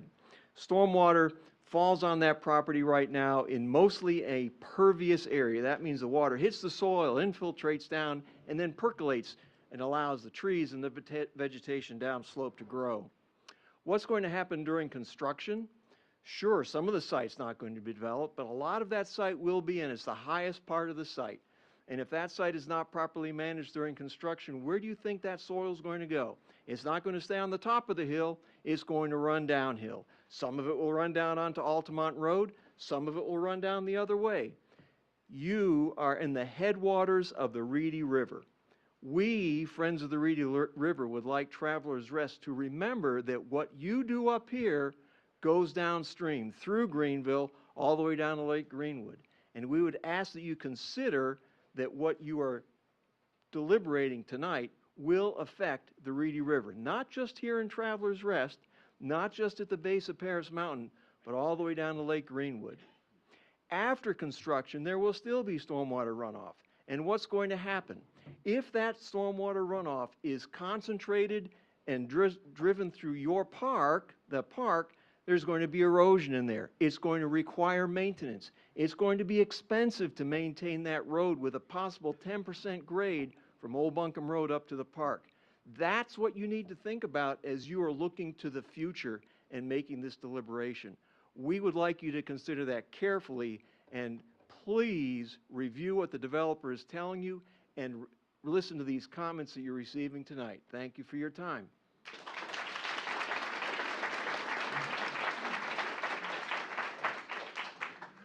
Hi, I'm Carol Hammond. I live at the base of Paris Mountain on the south side of the mountain, so I would take the visual brunt of this property or this hotel, this proposed hotel. I'm very concerned about the lighting, the LED lights. This is like putting a shopping mall on top of the mountain. It's going to affect me every night, 365 days a year. The noise from any events, the noise from commercial trucks coming into empty trash at night, 4 a.m. in the morning. We know we're at the top of the mountain and the noise is going to come all the way down through the valley. It's going to be a constant problem for those who live there. It's changing us dramatically. Those two issues are my most important to bring up. I do believe that a park is that is just a fluffy promise to give you 20 acres of land because of the grade. I think it's going to be an impossibility for most people to bridge Swamp Rabbit Trail and that park. You've got a 6-lane highway, including turning lanes in between point A and point B. You can't encourage families or anyone who's not an incredibly experienced biker to cross that road and make it safely. Those are really my main points. I think everyone else has covered all the points so well. Have a good evening. Thank you.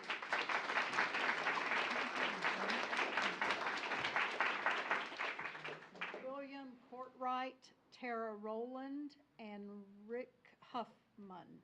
I have handouts. Is it proper to give handouts? Everybody? That you're using up your 3 minutes. I'm talking about improvements to the transportation traffic impact study. I found significant errors and errors in submission. One of the first ones, they're highlighted on your group. There's at least 12 of them. One of the worst situation is they have completely ignored site clearance and construction case.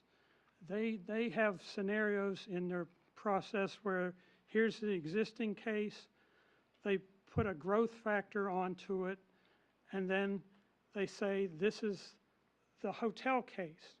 Well, if you look, I'm a detail person. I'm Bill Courtwright. I'm a retired reservoir engineer, but I've been working in industry and can dig into, I'm a detailed type of person. They assumed one of the parameters is percent heavy vehicles in the program they're using. They didn't change that percent heavy vehicles. They on construction, they completely, when you build a hotel, you can look at AI and query all the materials you need to build a hotel. How is that going to get to the site? It goes up, it has to come down. They did not include in their transportation study any additional construction vehicles. The numbers they use are the same numbers for the base case as for the building case, and then they need to have another one, the building and impact heavy vehicle case. Another part is there's also such a thing as an annual growth background factor. That's what they use to grow the traffic. They used a 2% growth factor, and they cited where they got it from, but they didn't say the exact number. So I went back and looked at the 2024 average daily count rate for the vehicles on the highway. It's in the SOD department, and it was 34,300 vehicles passed through that area in 2024. the 2023 number was 31,600 vehicles, and that is an 8.5% increase. They used a 2% increase in their situation. That concludes your time, sir. Thank you.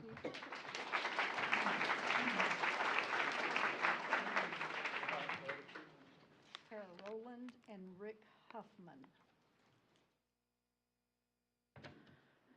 Good evening, Commissioners. My name is Tara Rowland, and I live at 4 New Altamont, Paris Mountain, directly across the street from where this proposed hotel entrance would be.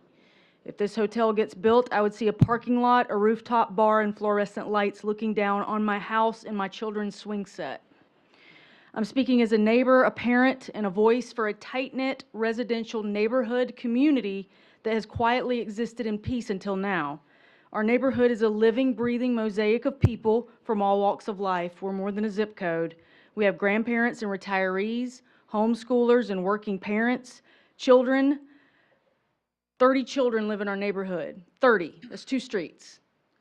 Children who ride their bikes and play on quiet streets, who gather in backyards to play, and who one day will learn to drive the same winding curves of Altamont Road. These families in this community chose to live here not because it's flashy or draws tourists, but because it's sacred, and it's quiet, and it's safe. But now we've been told that convenience, tourism, and profit might matter more than peace and permanence. We're not just talking about traffic or water quality or precedent, all of which are still major issues around this development. We're talking about something much more intangible, and that is the slow erosion of trust between citizens and city governance. For months, we've been robbed of our peace of mind and our time as a group of extremely concerned and worried citizens who wonder if anyone truly hears us or if anyone cares at all. Even more concerning is this purported partnership involves a developer and his associates whose backgrounds, easily uncovered in a simple Google search, raise serious concerns, including extensive criminal histories.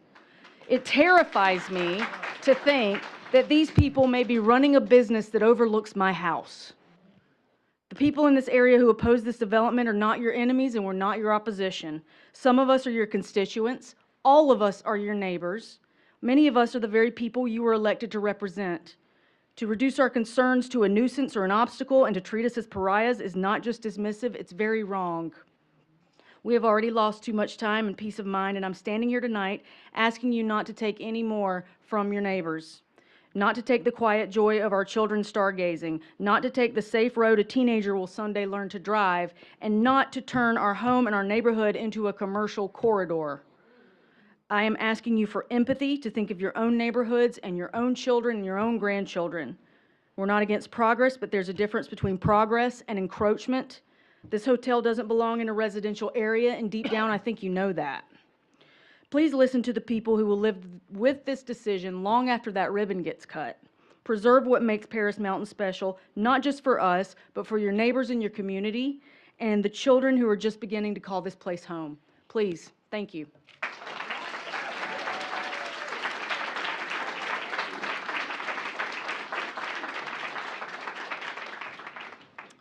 Good evening. I am Rick Huffman, and I'm a lifelong resident of the upstate of South Carolina.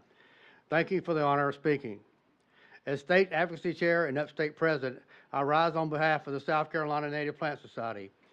Our concerns about this development by annexation to work around the special environmental designation by the county will not deliver the benefits anticipated, promised, or afforded at any level, and its impact will set a precedent and an open door to more annexation and encroachment to Paris Mountain. Growth and a shiny new hotel, but at what cost? Its rural character will forever be changed and become a toy for rich outsiders. From a native plant and habitat perspective, nature will be on the run in TR. Paris Mountain Northside and Altamont Road are special, world-class, botanically rich and diverse, and support unmeasurable species of wildlife. It is also the key to watershed health for the Reedy River and beyond. Annexation into a protected area runs counter to the county comprehensive plan and to the UDO recently passed. I speak as a former resident of TR and the Furman San Souci area. Like many here, Paris Mountain and TR were iconic in my childhood. I went to TR Elementary. I recall as teenagers we would sled down Altamont when snows came, and in summers hang out on the rock. This development will erase generations of connections and forever scar the visual landscape for one reason, to feed the greed of a few. Questions: who benefits from this action? Who is this developer? Where are his credentials, his track record, his motives? He has not answered basic questions about anything: septic, sewer, traffic, watershed protection. It's a lot of maybes based on pretty renderings that mean nothing. To trust the iconic, precious resource to an unproven outside entity seems folly at best. The question is, with such a fervent opposition, why would the council consider it? Nobody wants it or needs it at this location. Too many red flags. In my career in landscape architecture and environmental design, I have written, consulted, and advocated for about sprawl and how it erodes small rural towns into traffic jams, runoff, creeping asphalt, and light pollution. I have seen the result of unwise decisions in rural towns. Sustainability and smart growth begin with sound planning for long term. I served on the City of Pickens Planning Commission for 9 years, and I worked on comprehensive plans. And we understood and accepted our role as stewards of the character of the town and the mandate to be progressive but not lose our soul for promises of tax revenues. Council, I can say this development by annexation runs contrary to sound planning and fails to meet the public trust and obligation to preserve, protect the unique character and sense of place that makes TR TR. You may gain a hotel, but you lose your soul. You lose your identity and sense of place. Thank you. Thank you.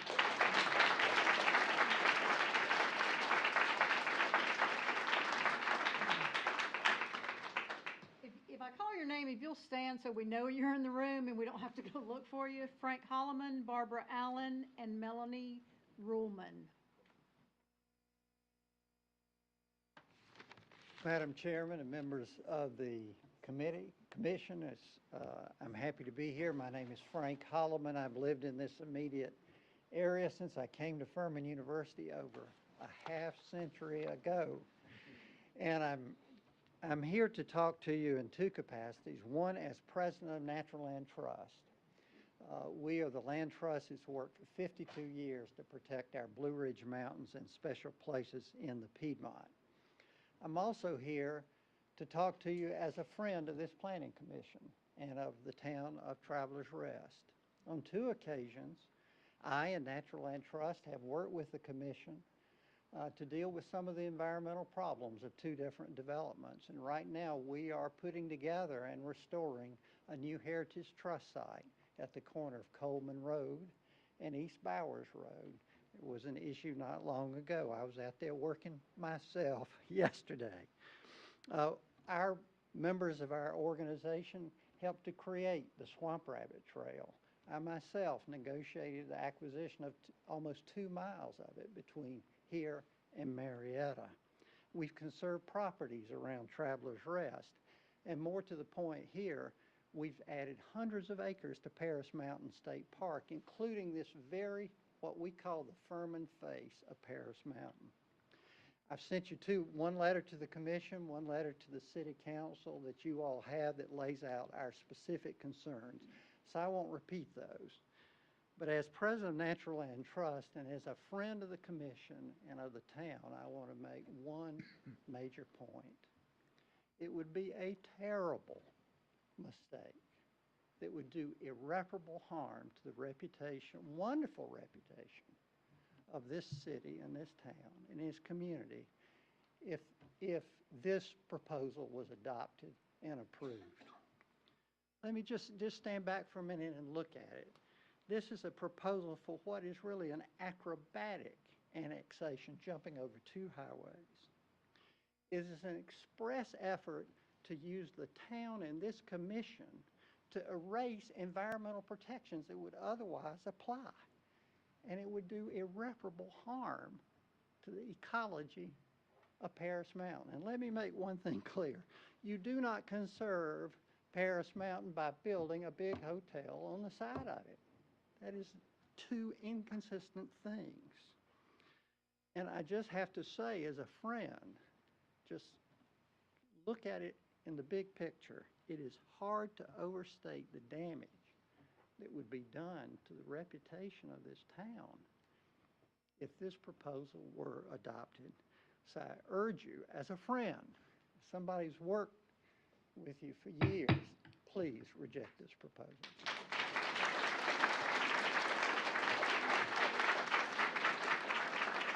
Barbara Allen is next.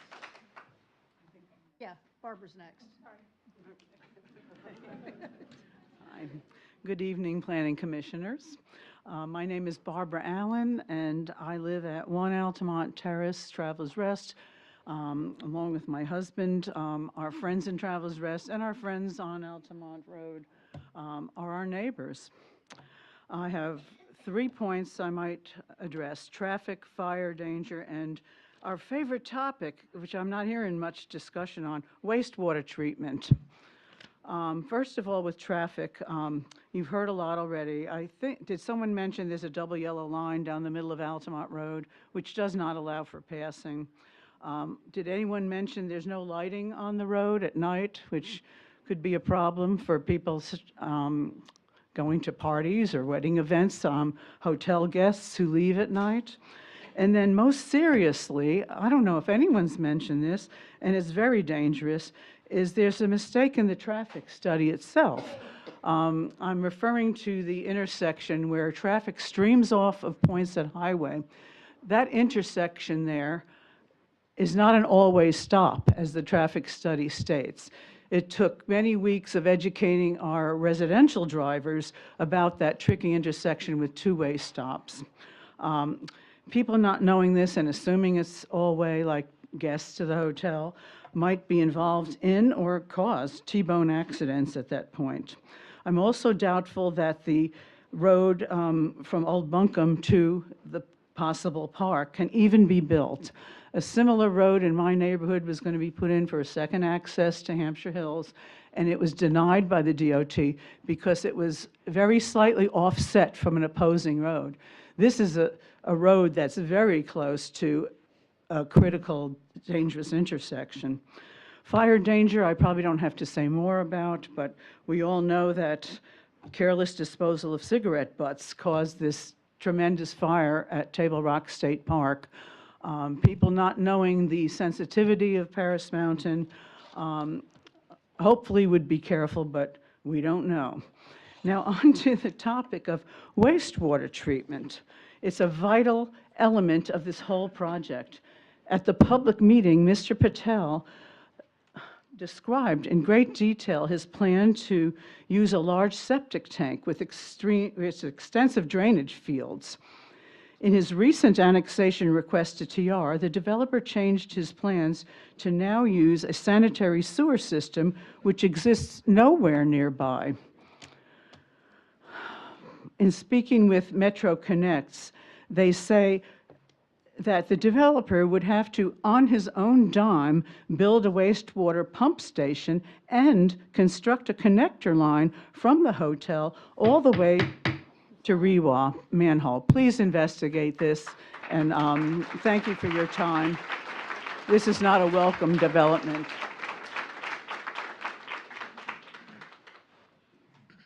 Ms. Rowland.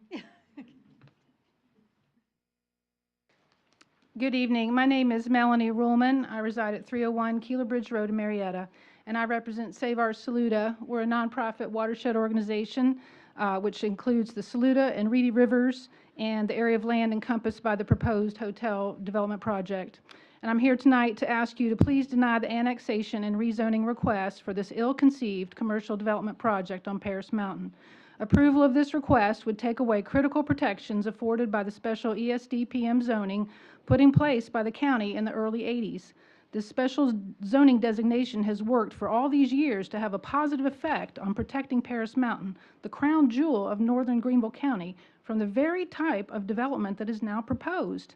Allowing this annexation to go forward would not only allow for high-density commercial development on the mountain where it does not belong, it would open the door for more of the same for similarly protected adjoining properties and threaten decades of conservation work on this iconic and beloved mountainside overlooking TR.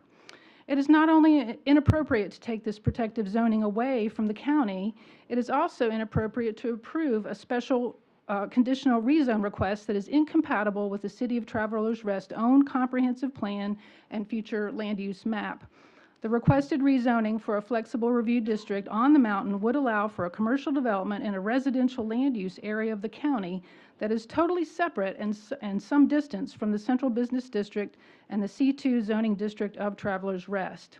Members of our organization attended the poorly organized public meeting by the development group in which there was no presentation, no specific information on wastewater and stormwater management, and in which the representatives were squirreled away in a corner with little opportunity for questions to be asked and answers to be heard by most of all of those that had taken the time to attend the meeting.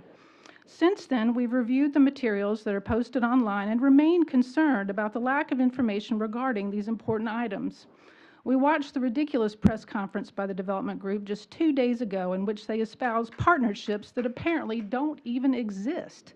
We have researched the spokesperson of that press conference and his record. I hope you do the same.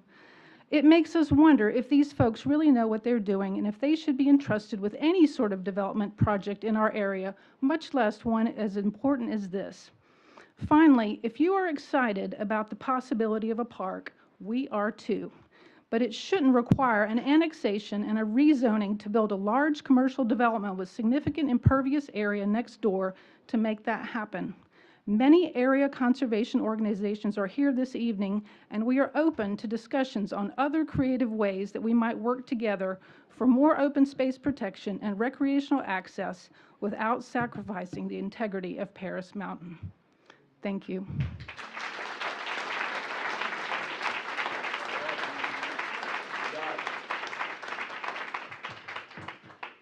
Three are Kathleen Johnson, Lauren Slingerland, and Virginia McClure. Who are you? Okay. I'm Kathleen Johnson. I live fairly close to the new development, and thank you for giving me the opportunity to share with you tonight. My husband and I live not far from this potential development, and I am a previous TR Farmers Market Board member, as well as 10 years with the YMCA as a previous Senior Director of Development, both in TR and Camp Greenville. Along with my husband, in the audience, an avid cyclist, runner, and business owner. We are in favor of this potential development and annexation into TR, and hope you vote yes, with the caveat that the hotel be developed responsibly. What do I mean about responsible development? Taking into account current property owners and business owners, upgrading the infrastructure as needed for the new development, preserving and creating green space as part of the new development. And it does appear this developer is taking this into account, and the City of TR will be enforcing this, which I see that you are all proactive and on it. Thank you. The developer is ready and able to work with TR on TR's terms. Don't give this opportunity away. Because if this opportunity goes away, there will be somebody else ready to pick up the pieces, this developer or not. Development brings other resources. I hear complaints all the time about what we need in TR. Doctors, a new full state-of-the-art hospital, jobs, bus stops, daycare, and even we need a bigger YMCA with a pool. On the flip side, I hear complaints that too many cars, too many people are coming to TR. Well, we cannot have these facilities if we don't have people coming to town. Adding this property into TR has a potential, and I would say a higher probability of bringing other investors to take notice. Prisma, take serious notice. Greenville Transit, take notice. The YMCA of Greenville, take notice. Early learning daycare centers, take notice. We need more medical doctors up here. Transportation, bus stops that don't stop at Furman. We need added jobs to TR, daycare facilities, and like I said, expansion of the YMCA and pool. Frankly, I'm tired of seeing these opportunities that will make our quality of life go away. Well, unless we expand the footprint of TR, opening doors to development, these other opportunities will be very limited. And to wrap it up, when building specs are finalized, please require architecture that blends in with the landscape, and bird strikes are eliminated by utilizing bird-friendly and green building spaces. Thank you. Thank you.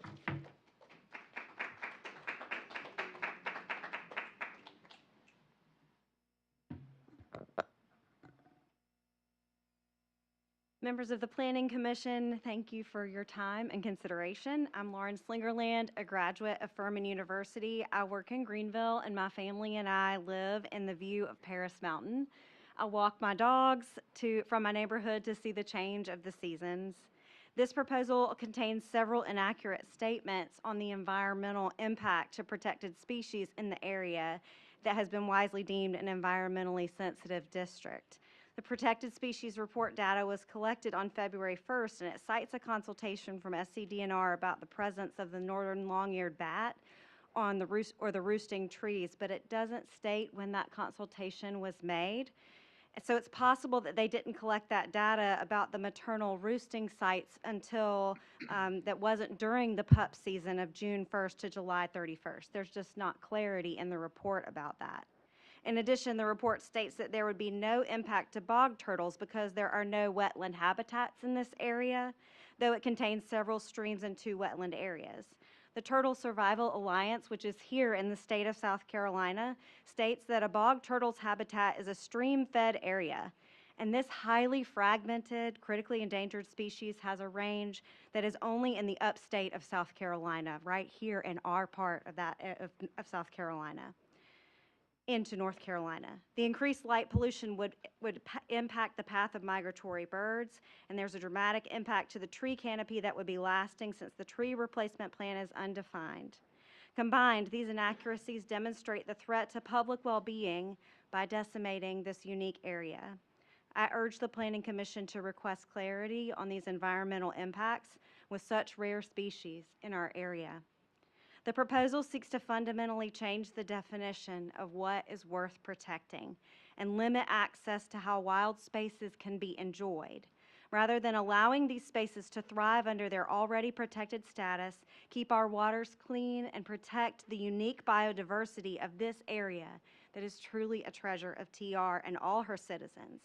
The developer seeks to limit access to those who are wealthy enough to stay in the hotel, or those who choose an impervious park that increases runoff, is downhill from the wastewater of the park, and includes a bike path directly up a steep hill, which is prohibitive for any recreational cyclist, let alone a family with children.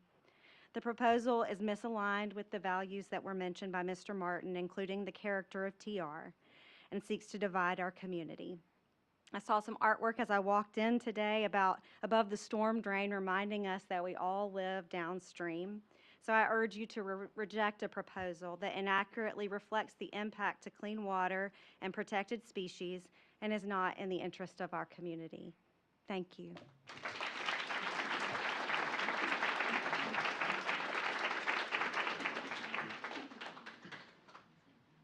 Hello. I'm Virginia McClure from Gownsville, and my group is called Preserve Gownsville. I changed my short prepared statement after attending the Greenville County Planning Commission meeting last night. I was there to make sure I saw them close the loophole in the zoning code that is affecting the issue in question tonight. I was also there to support friends and mentors in the southern part of the county as they objected to someone trying to change the established zoning codes that were so hard to win 7 years ago. Codes to keep their rural area rural and keep the high-density developers out of these quiet neighborhoods and agricultural lands. They won that first battle last night, and I believe it was due in large part to the new members of the Planning Commission. Of the many planning meetings I've attended, I don't think I've ever heard denied as many times as I did last night. I watched as the commissioners actually heard their constituents and ruled in favor of the people, not development. I watched in awe as one of them dressed down an engineer for not even having the decency to speak to each of the neighbors on this small road to gain their perspective. I have hope that the tide is changing in favor of the land and wildlife. I saw real leadership last night, leadership that does not bow to the bullying, gaslighting, and manipulating of developers. Leadership willing to take the harder road that will lead to long-range happiness, not take the easy road that leads to short-term gratification and eventual ruin. Your time is now. Do your homework and be brave, because these people, these passionate people here, crave bravery. Thank you.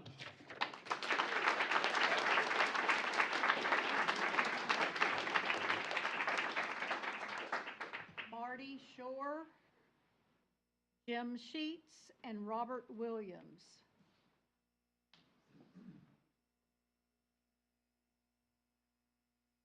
Do we have all three in the room? Thank you.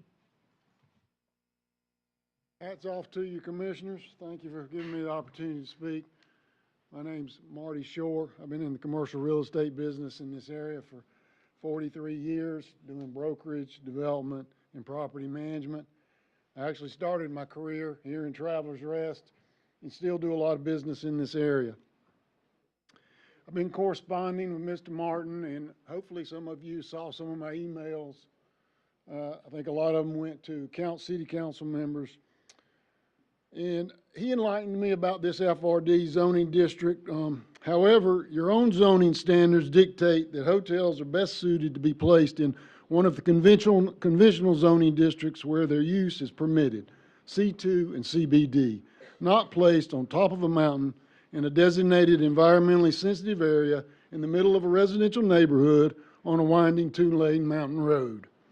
After analysis of the intent of FDR, and the intent of the FDR district reads, is to provide a way for inventive design to be accomplished and to permit development that cannot be achieved through conventional zoning districts due to the parameters required therein. It's recognized that some concepts will be more appropriate than others, and the approval of an application in one location does not necessarily indicate the development would be applicable in other locations.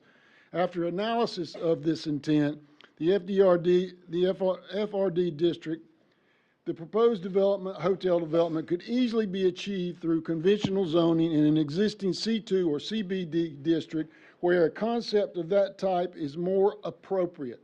As the intent reads, Travelers Rest has many tracts of land zoned C2 on your major commercial corridors with beautiful mountain views where the hotel development would be more appropriately placed. And I've got some land I'll sell you. Therefore, isn't the annexation application and FRD zoning request just a way to circumvent your own conventional zoning districts? By rights, you shouldn't let this development be located, shouldn't this development be located in a C2 or CBD district? I hope that after all the facts that everyone's expressed to you today are addressed, Travelers Rest will do what's best for the community at large and deny said annexation and zoning request. This is the equivalent of spot zoning at its worst. Planning departments don't normally approve this, Mr. Martin, nor does TR promote it in the comprehensive plan. And let's make sure that the county is not abused in Travelers Rest annexed property by a hostile takeover, as our county councilman stated. It's not being a good neighbor. Thank you. I am Jim Sheets. I live on Paris Mountain. I want to talk about the proposed annexation and the mechanism that seems to be implied in how this is going to happen.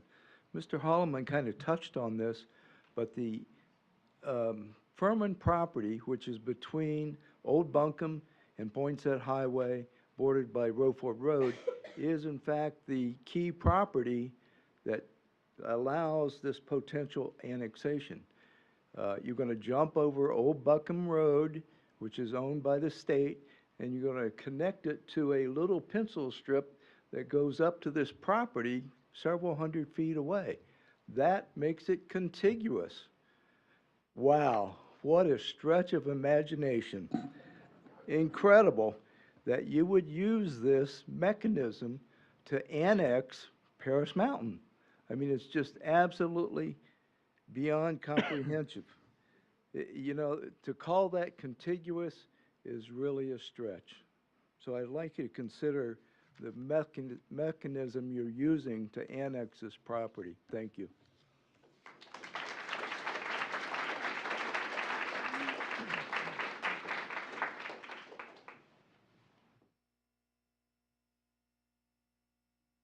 Hello. My name is Robert Williams, and I grew up on Paris Mountain. Most of my family still live up on Altamont.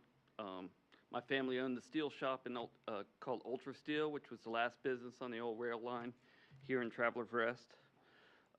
My wife and I bought property and built a house that is adjacent to this proposed park. My first reaction to the hotel was no, but then I got a perspective of what was best for the community and what best preserves most of the land. I can remember how hard the fight was to make the Swamp Rabbit a reality. Travelers Rest had a vision of what would be best served for the community. I'm so proud to see that success. The Travelers Rest Council have made wise and informed decisions in the past, and I have faith in them. The Swamp Rabbit connects many communities in Greenville until it gets to Parkins Mill.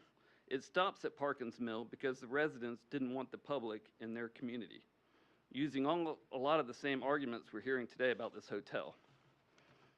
The Swamp Rabbit does not connect to the Conisty Nature Preserve because of the lost opportunity.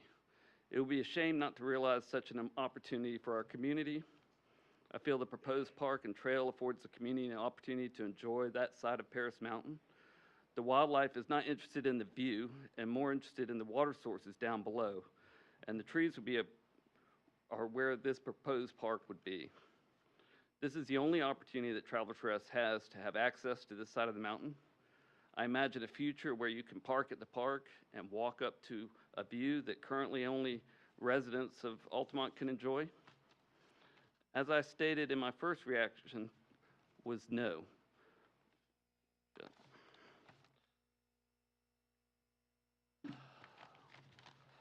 For what would best serve the community,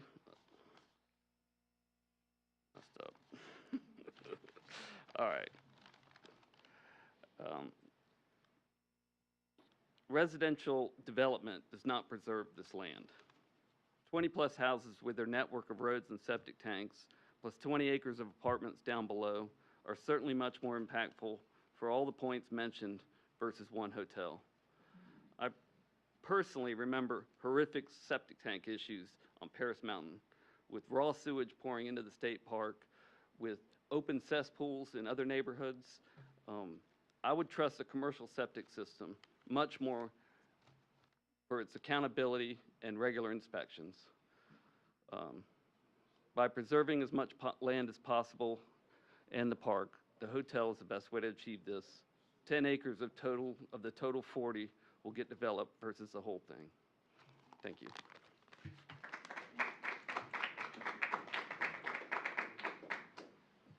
Getting to the end, y'all. Addison Hannah, Robert Morgan, and Michelle Grover.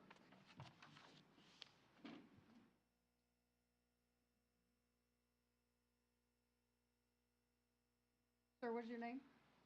Addison, thank you. Did the other two in the room? There's one. Michelle Grover, I think, Philip, is who we're looking for. Michelle Grover would be second. Thank you. Or third, I'm sorry. All right, go ahead. Thank you. My name's Addison Hannah. Let's talk about money. Let's calculate the maximum possible revenue from lodging using numbers from the developer. 150 rooms at an average rate of $275 a night at perfect maximum occupancy all year round produces $15 million of revenue for the developer. But at our city's 3% accommodation tax rate for hotels, the maximum possible tax revenue produced from the lodging activities is $450,000. Currently in our city, the Hampton Inn and Best Western combined operate 120 total rooms. They average about 53% occupancy. That means that even if hotel demand was to double in our area, only 60 more beds would be required. So with the unrealistic doubling of hotel stays in our city, that $450,000 of tax revenue is more like $200,000. Let's look at how annexation impacts our budget. Based on fiscal 24-25 budget, the city collects about $12 million in tax revenue from various sources. The maximum possible tax revenue from the lodging activities represents an increase of 3% in our tax collection. Now let's account for the related expenses. According to that same budget, police and fire department expenses are growing by about 15% annually. They're increasing. Development of this scale would further strain these departments. More calls, more patrols, more inspections. Not to mention the proposed land is awkwardly shaped with limited access for emergency vehicles. Let's say the nature of this scale and the scale of this annexation requires hiring one additional police officer, hiring one additional firefighter, and will account for very minor infrastructure expenses. The revenue is already offset by the expenses. Furthermore, these expenses won't wait until the hotel opens in 2030. The city starts paying them as soon as the construction begins. While the projected tax revenue looks enticing, the actual benefit becomes far less certain once we factor in related expenses. Based on the math, we can see that the tax revenue collected by the city is not well positioned to offset the direct expenses related to the annexation and the development. In fact, this development likely leads to budget deficit. From a financial standpoint, this proposal doesn't really add up for our city, and I urge rejection of the annexation to protect the city's long-term fiscal health. Thank you.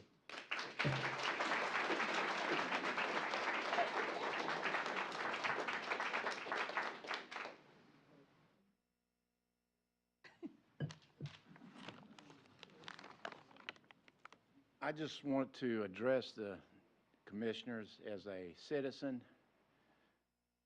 I look at what's going on as it's more or less about money when you get right down to the gist of it. This is about bringing in congestion, about creating more traffic, and if you think about it, there's a lot of people that come to Travelers Rest from other cities, such as Spartanburg. They come here from Greenville. They come here to get away from that traffic. They come here to relax. It's in the name. Travelers Rest. That's revenue. It's what people come for. They come for to kick back and to just it's a release. It's a beautiful town, but eventually it can be lost. I mean, it can be lost to that congestion. I think a lot about growing up and how way we would look at woods as kids, and how we would find it a release from a weeks-long homework, dealing with teachers, or just to get out in the woods and explore. It created men.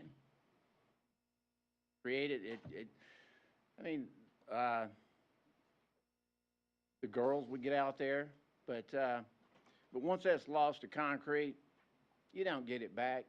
It's gone. You don't get the nature back.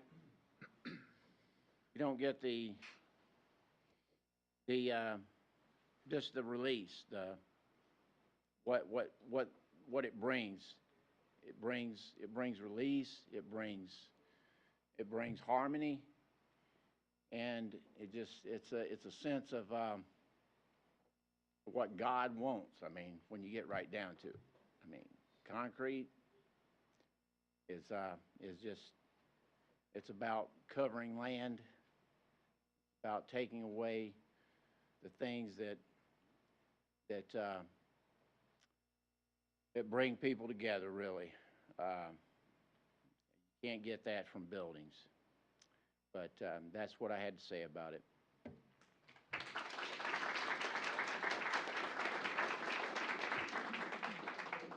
Michelle?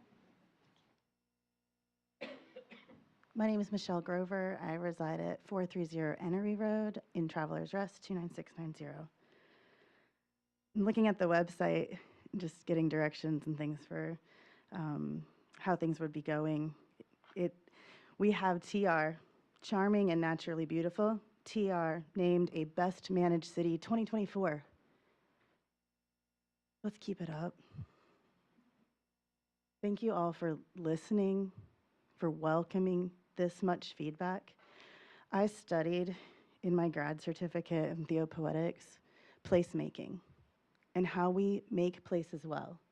We studied places that were not made well. We studied redlining. We studied how you make determinations of how to grow well, how you live in a place. We studied Wendell Berry, who is an advocate for responsible development and kindly use of the land that we have, the resources that we have.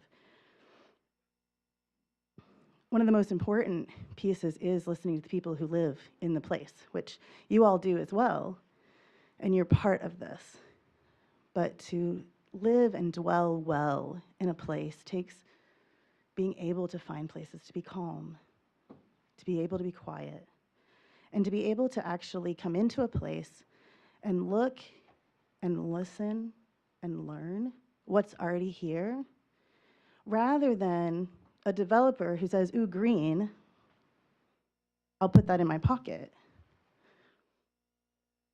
When we listen to environmentalists and environmentalist lawyers and water source managers and citizens for multiple hours presenting concerns, to live well in this place requires that we say no to this annexation. It doesn't make us good neighbors to Greenville. It doesn't make us responsible managers of the resources we have. It doesn't. To push this through would be to ignore the wisdom and the community that we're here to be a part of. The most beautiful town, the most beautiful group of people. We've had the privilege in working with local composting for households as well as our TR roasters, including Methodical, Bridge City, and Leopard Forest. We're here doing that work. We'll be at the farmer's market on Saturday selling compost and vermicast to our people right here. This is how we live well. Thank you. Thank you.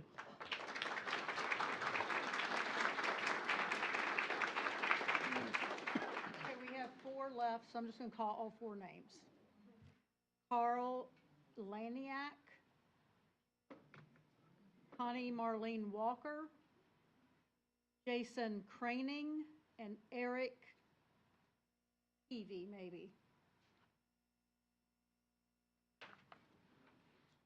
Never mind. The last 4.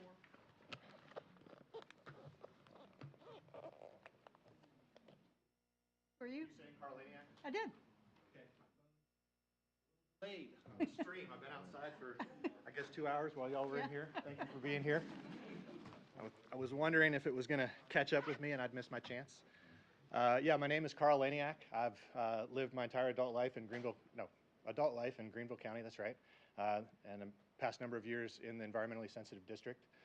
Like I said, I've been outside with, I'm glad to see so many people in here, and you know, at the start there was, I think, well over 100 in addition outside, and they've been listening to this whole thing, clapping along with you during that time.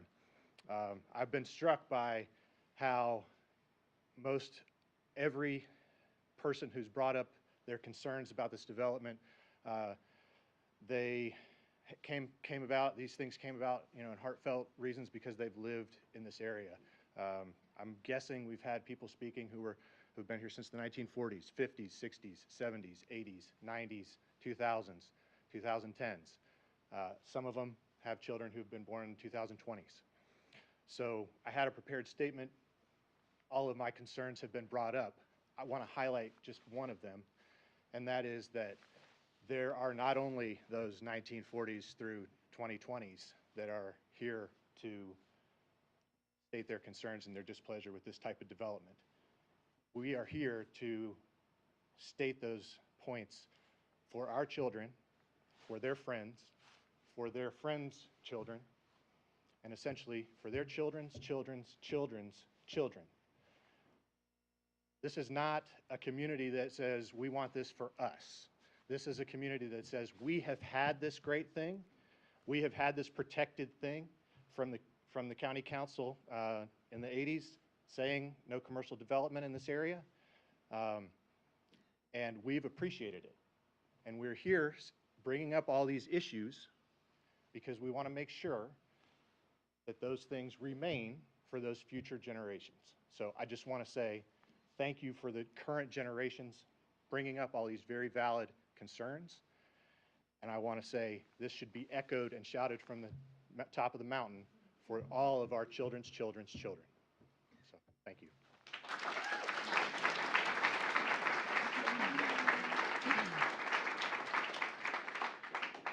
Connie?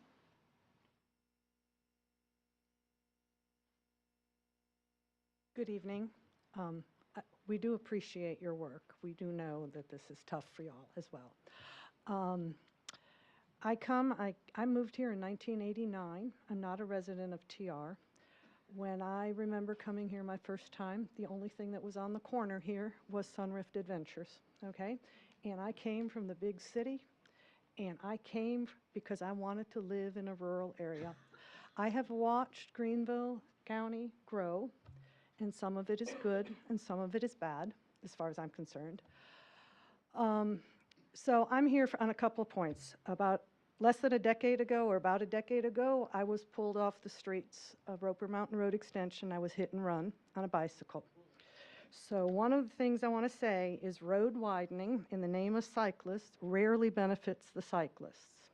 So whatever promises they give us for widening of roads and a little path, I live now on Roper Mountain, near Roper Mountain Road in 385. It's a state road. When they put it in, they gave us a little path, but it's more dangerous today than it was 10 years ago because nobody slows the traffic down. A commitment to a cycling community does not simply involve slapping in wider lanes and making promises of road widening and bridges and things. A commitment to keeping cyclists safe comes from the citizens. And you can't force that, and I'm not going to say anything either way, except I've been a victim on the road, and I don't see this hotel helping us, and I love doing repeats up and down Paris Mountain. At least I did when I was healthy. I need to get on another subject, though. The gentleman who talked about the Swamp Rabbit Trail bringing profitability, I'm sure Travelers Rest has made many wise decisions. I was part of a Bible study many years ago where one of the business owners we prayed together for the success of her business. I am all in favor of this. However, the Swamp Rabbit Trail was built along a defunct rail line that was an EPA Superfund site. This was not a site that was pristine with nature, okay? It was a site that has, through the building of the Swamp Rabbit Trail and through the businesses, been reinvigorated. So now we're cleaning up Lake Conisty, okay? This idea of the hotel being the same story is not the same story. The hotel actually puts humans back into the play, and then you risk the environment. So I'd be very careful to draw those parallels when you make your decisions here. Let's see. One of the other people who didn't speak wanted me to point out we didn't talk about acreage of, sorry, Thank you. paving. Okay, thank you. Jason Craning? Nope. Eric Peavy? No. That concludes our list. And it is 8:20. I would entertain a motion that we, for a moment, take a break, stretch our legs. Motion to recess. Second? Any discussion? We'll take a 10-minute recess. stretch our legs, go potty. Thank you. We'll be back.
Do we need a motion to close the public hearing?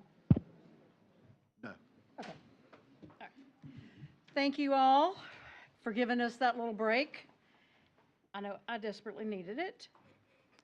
At this time, we will hear from Mr. Martin on his report and conclusion. So I've made my report previously, and the staff recommendations are forthcoming. Based on its findings, and because it is consistent with the comprehensive plan, staff recommends approval of this request to zone the subject properties to FRD Flexible Review District with conditions. A, the site is subject to all applicable requirements of the City of Travelers Rest zoning ordinance as well as other applicable ordinances. All appropriate best management practices must be adhered to during development and construction to avoid negative impacts to wetlands and/or waters of the state.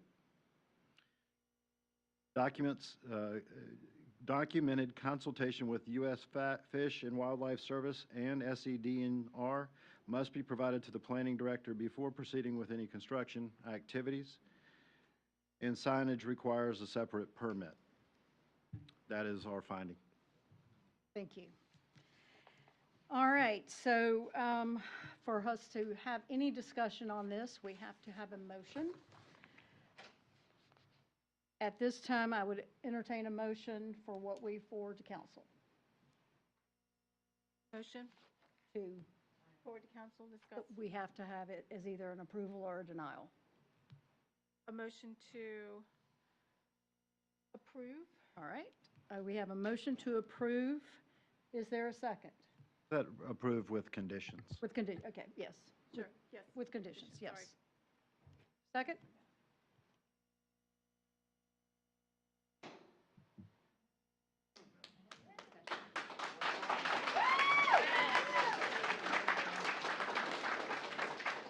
So you can withdraw your motion.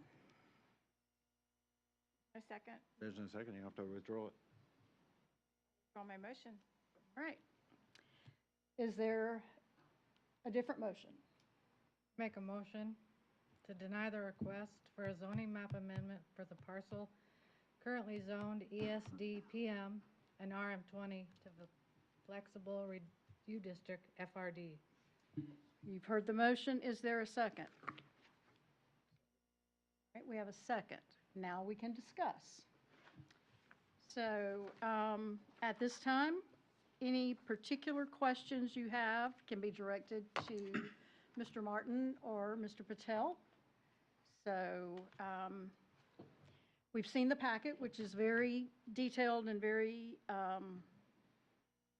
a lot, I'll just say that. Any specific questions that anyone would like to direct to Mr. Martin or Mr. Patel at this time? I do. Okay. If that's all right. Sure. Mr. Patel, I just want to thank everybody for speaking. A lot of y'all did speak, and we appreciate that, hearing your voice. And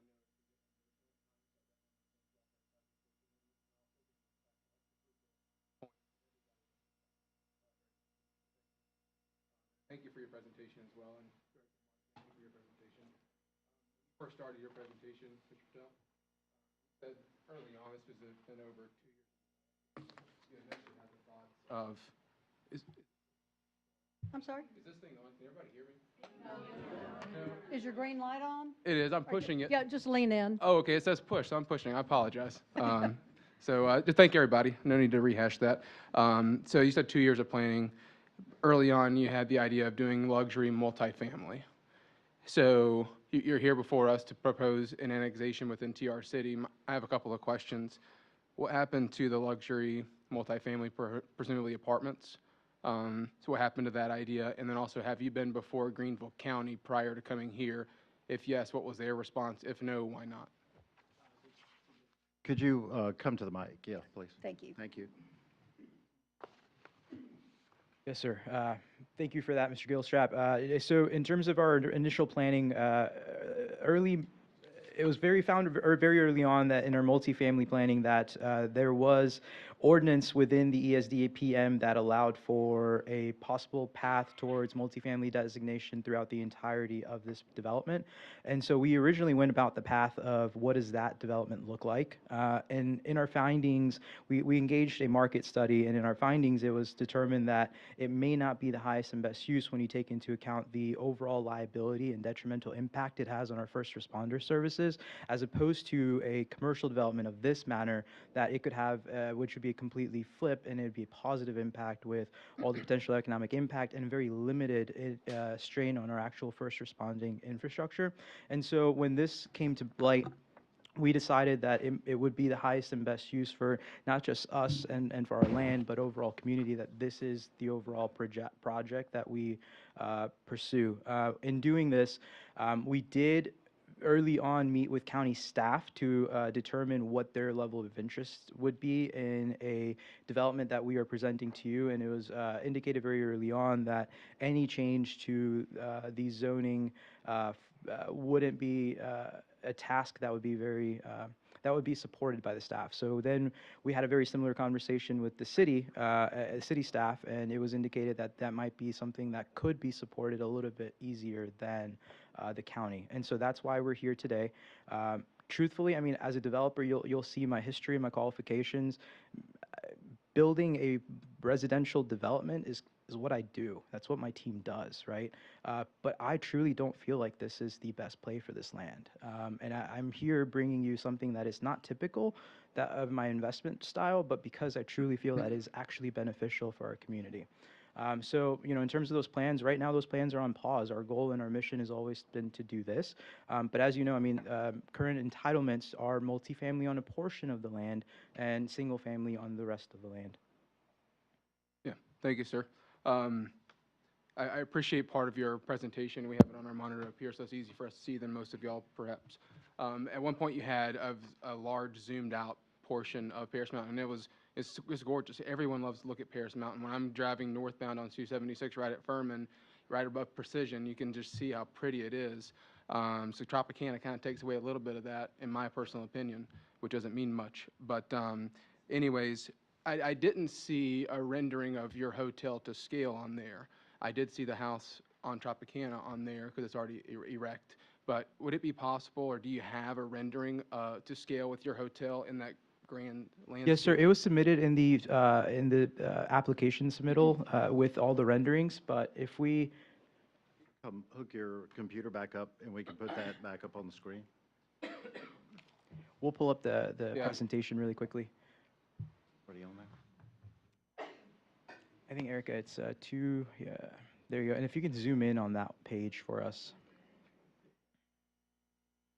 Yeah, okay, I see it now, thank you. It blended in quite nicely, I will say, to the landscape.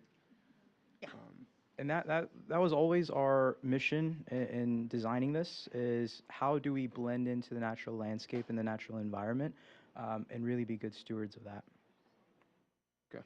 Okay. Key facts, you know, we've spoken about the building heights being 4 stories. Some of the homes next door are 3 stories with additional landscaping that, you know, seem like greater mass. So, you know, the scale is there. And we'd hope to think that it still remains a gorgeous view. Okay. Thank you. And then probably one last question for now.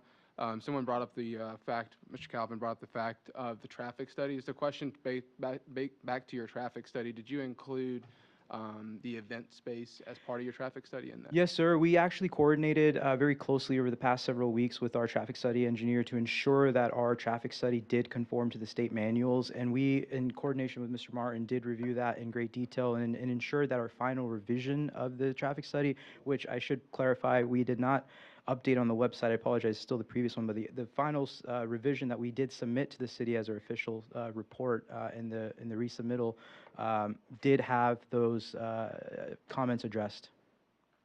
Thank you. I can tell you those were added to the website for the City of Travelers Rest, just to. Anyone? Yeah, go ahead. You can go down the line. Did you have a question? Go ahead, Michelle. How many people will the event space allow? Well, so right now, we are planning for a 750-person capacity, and that is determined currently by the floor planning. Again, we've submitted that in our plan. If you see the ballroom with the size that we're planning for and the codes, that's how we're restricting currently our capacity. And in your preliminary development plan, I'm not showing adequate parking for 750 additional people. Can you explain that more? Yeah, so we've looked into the ordinance and what the code allows for, with use being kind of all conformed into one. And so what we're anticipating, again, being a hotel and being that these uses would primarily be hotel guests, with the parking that's attenuated on site, with some overflow parking that we're currently coordinating, we do plan to adequately accommodate all of our guests on site. Again, being a resort, we are anticipating travelers coming from all over the country. We are going to have, shuttle services to and from hotels, to and from downtown, some of our major destinations. So limited access to vehicles will be just fine being accommodated on site. And so coordinating the overflow parking for any events. We're working through that currently, yes, ma'am, on site, working with our engineers to determine if there are any additional open spaces that we could utilize to be able to accommodate additional parking. And so I believe I perhaps read that the combined amenities, the ballroom, the spa, the restaurants, was just a combined 3,000 square feet estimate? I'm sorry, I don't have those numbers readily available in my mind. Please forgive me. I want to say the ballroom I know is larger than that, but we do have some restaurant and bar space, as well as some roof, some lobby level hospitality space. So I'm not quite sure what that total would accommodate to. It's probably more than 3,000. If you count in the ballroom, yes, ma'am, it is. Yes, ma'am.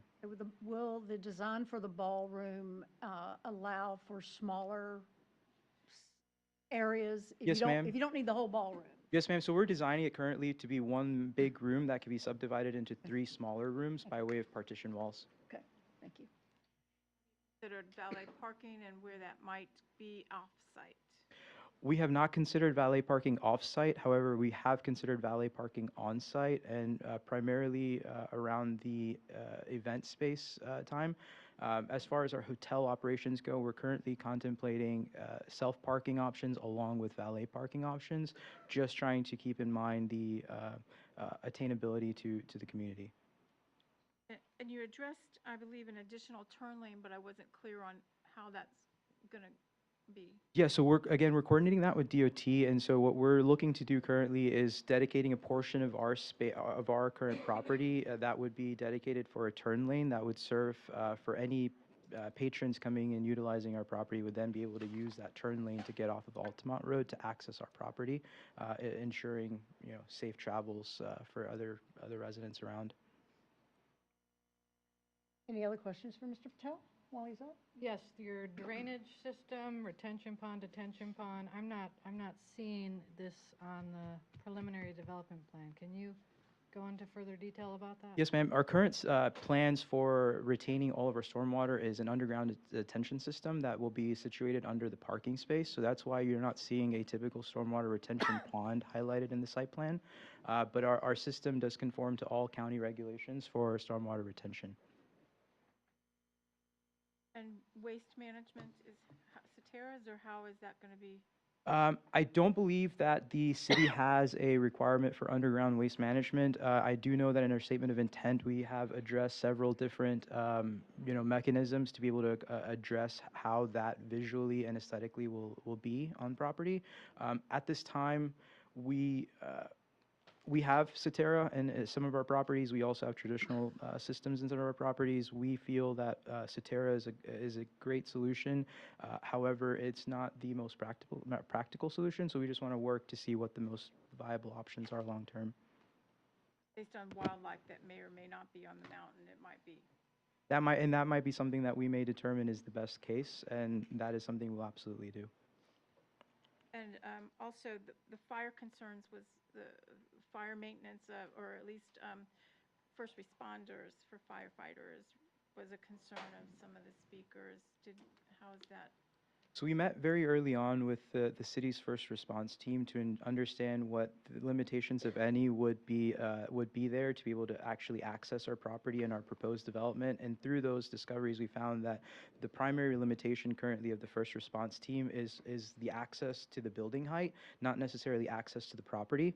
And so, according to city staff, we feel that the first response team at the city is adequately equipped to be able to support and serve this proposed development. Furthermore, this proposed development of this commercial style will typically involve additional methods such as sprinkler systems and fire retardant materials that are typically required in most commercial high gathering locations.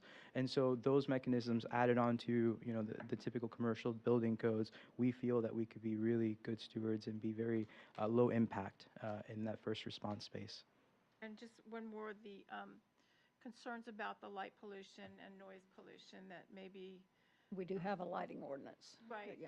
Yes, ma'am. So that was very that was something we looked into very early on, was what the city of Travelers Rest existing lighting ordinance was, and we felt that that lighting ordinance was very adequately written, and that we didn't need to add any additional measures. And so our current statement of intent, we're actually adopting those lighting ordinance regulations to be the standard lighting regulation ordinances for our project. As far as sound pollution goes, we do plan on having very limited, if any, acoustical sound outside, and all of our, you know, heavy sounds would be all indoors. And so we want to be good stewards and being able to accommodate to that. But again, city ordinances would restrict us from having sound pollution ongoing as a business. But with time constraints or. I believe like the city's rooftop ordinance. bar and music, live music outside. Yes, ma'am. If that was. Yeah, I believe currently, like if this was Greenville County, there's a restriction just between time and decibel levels. I believe in the city of Travelers Rest, it's a little bit more at the discretion of the city, and that if it was a nuance, or if it was determined by a neighbor that we were being a nuisance, that the city can then step in and implement additional measures. And we do have a sound ordinance as that- it relates to Trailblazer Park and. We do have, our ordinance is written differently than Greenville County's. Greenville County's is very objective. It's the hours of day and number of decibels. Ours is determined by what should or shouldn't be reasonable noises. And so it is very subjective. And the way it is written, if the noises were beyond suitability, then it would be reported and dealt with. Your sewer and water, will you have to cut into any parcels or roadways? No, ma'am. So currently our water, in our water availability letter that we submitted, will show you that we're currently being granted water access from 2 different locations. Our primary fire safety water is going to be coming from the water tower that's situated just to the north of our property. And then the actual water that'll serve the actual development is being proposed to tie in off of Altamont Road, which is currently where our existing house is, just on the other side of that house. Have taps on site, so you don't have to disturb any land to get to that? So we don't we don't have existing taps that are already been made to be able to serve this, but only properties that we would be disturbing are our own property or SCDOT right-of-way for a 25-foot stretch. And I that would would also say include that- to run sewer up there from the. For the sewer, we are currently, we've been given access to tie into the manhole that is located closer to Trailblazer Park on Old Buncombe Road. And so the way that we are currently, Poinsett I'm sorry, Park. I said Poinsett Park. Trailblazer Park, that's here. Poinsett Yeah, Park. Poinsett Park, thank you, ma'am.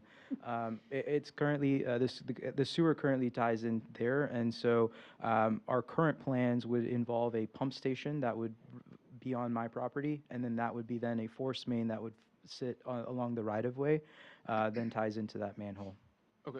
And I know we don't deal with financials here, but we're to assume that you're to incur all this cost to do that, not Absolutely. the citizens. Yes, sir. All the costs for the infrastructure utility work for this development is all borne by the developer. And then after the construction of these facilities, then ongoing maintenance is then taken on by Metro, which is still a private organization, not the city. I have two other questions, kind of following up on your question about parking, because you list off a lot of nice amenities that would be open to the general public, right? Like a restaurant, a bar, event space, spa, office space, not the pool, we understand that's for the tenants there, but also you have employees, after managers. Are we to assume that there's going to be sufficient on-site parking, or are you going to come back to us a month or 2 or 3 down the road and say, oh, no, we got to change and add more asphalt parking? No, sir. We'd like to tell you that we have thought this through and that the statement of intent that we've submitted would be able to help accommodate any of those changes that we see that would need to be made going forward. And to that point, any major changes to that, any changes actually, not major or minor, any changes to that statement of intent would require me to come back in front of the Planning Commission body and get those requests approved and go through the whole step. So for what it's worth, currently what we're proposing in the statement of intent, we do believe is adequate for this development, and that if there are any changes required, we will have to come back in front of you to get your blessing on those changes. Matt, let me speak from the city on that. A statement of intent is the actual zoning for a flexible review district. Typically, as is written in the Travelers Rest zoning ordinance, what we require is if there's a non-substantive change, then it only comes back before this body. We also typically have the final development plan only comes back before this body, and only major changes go before this body and the city council. In the statement of intent, this has been addressed and is very different. The final development plan will be reviewed by this body and the city council. Changes will be reviewed by this body, any change, and by city council, so that we have more eyes put on them, and that is also where the design review board was put in to make sure that the final development plan meets the standards of the statement of intent. So I have a question about the design review board, or just to clarify. Yes. Moving forward with the design review board, that would not be the selection of Mr. Patel. That is correct. That would be ownership of the city. Yes. Just like we're appointed, that would be an appointment Yes. from the city council. So the design review board mandates that there would be a licensed architect, a licensed landscape architect, and a licensed civil engineer at minimum that would be appointed to the design review board to make sure that all plans were reviewed according to the statement of intent and make sure that they are being presented and meet those ordinances before they're considered by Planning Commission and they are put before City Council. And that is something we've needed for a long time. Yes. Typically, we do not have a design review board for the city. We are not of the size to do so, but in this case, we are making it a requirement in the statement of intent that that would be there, so that we honestly, we have a planning staff of 1, and that planning staff of 1 needs very much more input to make sure that we put before Planning Commission and Council, it fully meets what we have decided here. Okay. I'm also seeing on some of your site renderings that I'm showing 5 levels, and in your statement of intent, you said there would be a maximum of 4 levels. Yes, ma'am. So we have 1 level that's subterranean. So we have a basement level. And so my apologies on that oversight. We have 4 levels above the ground elevation and 1 level below the ground elevation. The way it sits, the ground elevation is somewhat exposed, therefore making it look like it is its own level on the back side. Yes, ma'am. So Pointing that out.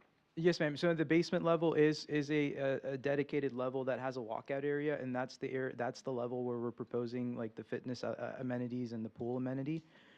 But when you enter at the hotel currently at the parking lot, the ground level will be where the lobby is, and there will be 3 additional levels above that, and then from there you'll be able to have 1 level below that. So you're right, there are 5 levels of official building. However, there are only 4 above the ground level. My apologies on the oversight. Clarify that. Michelle, just to speak to that and the height of the building, the 60 feet is from the lowest elevation, so that is that from the subterranean level, Yeah. not from the ground level at the front door. Okay, thank you. I had a few questions about just driveways along Altamont and along Old Buncombe. Has SCDOT approved those driveway locations? So in terms of like the actual locations, we're still going back and forth in terms of like exactly where it'll be. Some of the things that we're discussing is we have an existing driveway encroachment on Altamont Road that currently serves the residential property, where we're proposing our current driveway for the hotel would not fall in line with the arms manual. So like, you know, we're determining how to position that to be one driveway coming in, but that one driveway access has been approved. Now where exactly that lands is something we're discussing, and then the similar position on the Old Buncombe.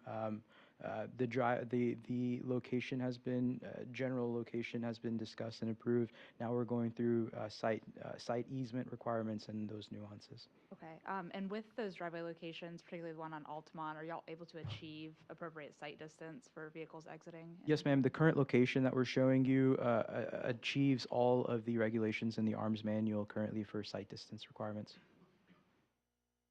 And I know one comment got brought up about construction truck traffic along Altamont.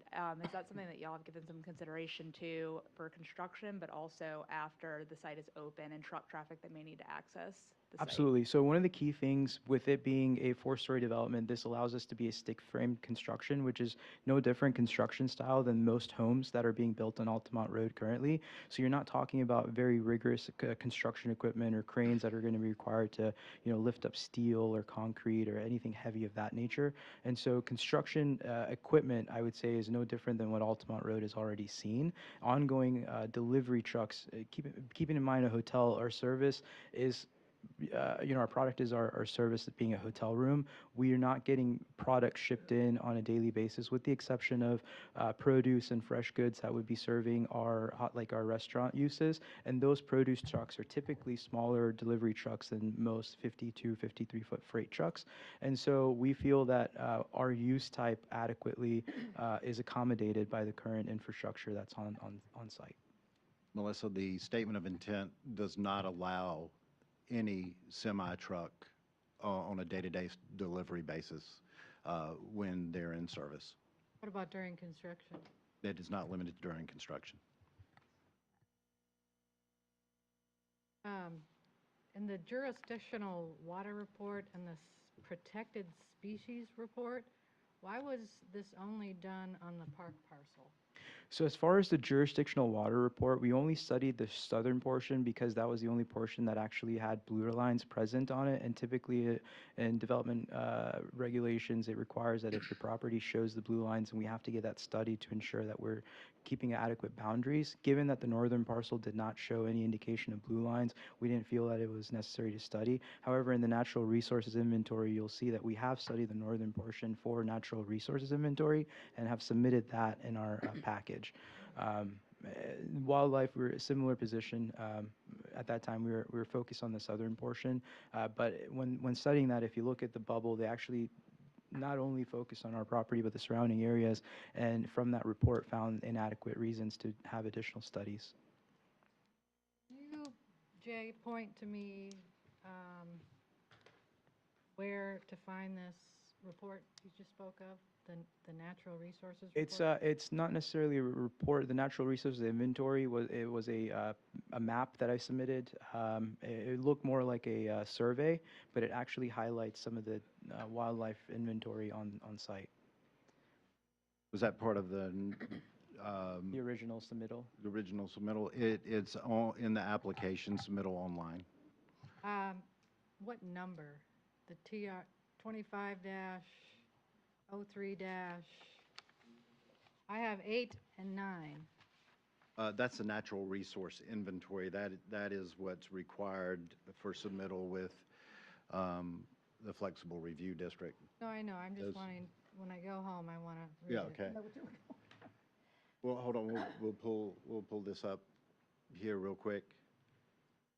So Jay, could you, while we're looking for that, could you talk a little bit about why flexible review district, why we think that's the best way to go, or why your recommendation is, and what the benefits of that are? The flexible review district, at its very core, protects you from going straight zoning.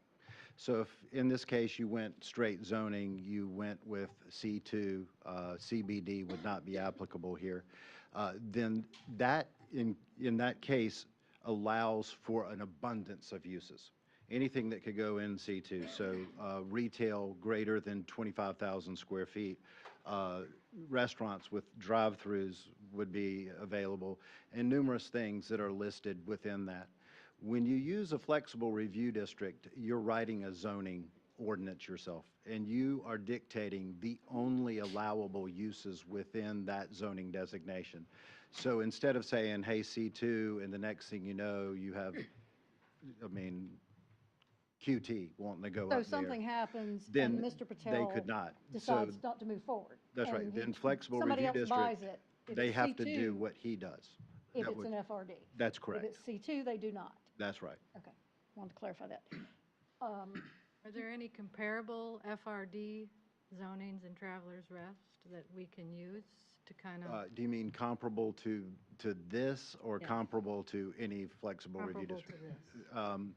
Well, there's not a flexible review district that has hotel use, because they're highly individual. So the flexible review district, one of the flexible review districts we have in town is the one that was referenced, the Bowers Road Coleman, which provides the environmental protection and allows a cluster of zoning, so that the developed area in the most sustainable developable area was used. It's not similar in the fact that in uses, but in the location of uses, it is very similar. And can you just clarify a little bit about the lighting ordinance and the tree ordinance? I will say Travelers Rest was the first municipality to have a lighting ordinance. I don't even know if Greenville County has one yet.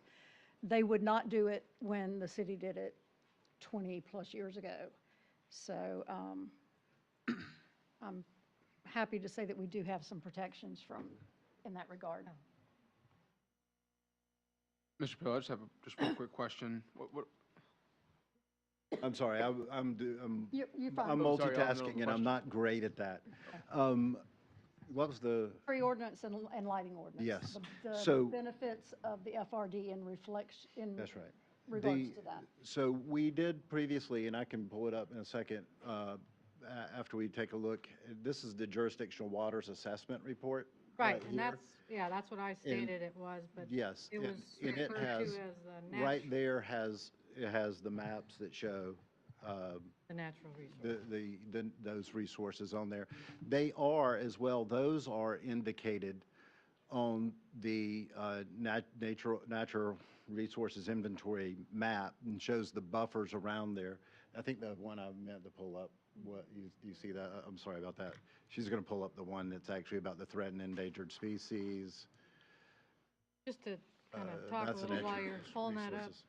if you pull up GIS for Protected species, these yeah. parcels, there are, now it might not be protected wetland, but there are creeks shown on the So- park parcel and the adjoining Okay. property owner. So So- would putting a road access from Let me, Old Buncombe let me address, adversely affect that? pull that one back down, that's a good one.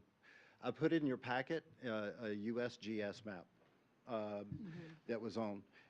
My USGS map does not look exactly like the USGS map that you see on your screen, but it is very important for everybody to know that GIS is not the determining factor No, I just use for it to blue pull line up the streams. creeks. The United States Geological Survey is the one that indicates blue line streams. In this case, if you see, this shows the lower portion of property. The one you have in front of you shows both pieces of property together. There is a blue line stream, one, that crosses the property, and it does show that it crosses where the access would go. However, when the jurisdictional report was done, even though it was 3 years old, it will have to be done again before it goes to land development. They will make them go Okay. through it again. That when it is done, and if it has the same findings as that one did, the limit of that distance was 85 feet. And because it was 85 feet, the access of 50 feet goes past it without intruding on the blue line stream itself, and or the buffer And so the buffer is assigned, in this case, by Greenville County. So whether this property was in Greenville County or in the City of Travelers Rest, it will still be reviewed by Greenville County Land Development, and they will apply the riparian buffer to all streams. In this case, it won't be a 100-foot buffer because it's less than a 50-acre watershed that goes to the stream, so it will be a 50-foot buffer. Okay. What was shown on the natural resources inventory to make sure that you allotted, because it's from the top of the stream banks, Yes. is that we indicated that it was a 10-foot wide, and then it shows 50. So it shows 55 feet from the center of the blue line. The second one that doesn't show up on the USGS is there's one piece that does go off to the side that is a little bit of a blue line. Yeah. And those will have to be avoided during that process. Okay.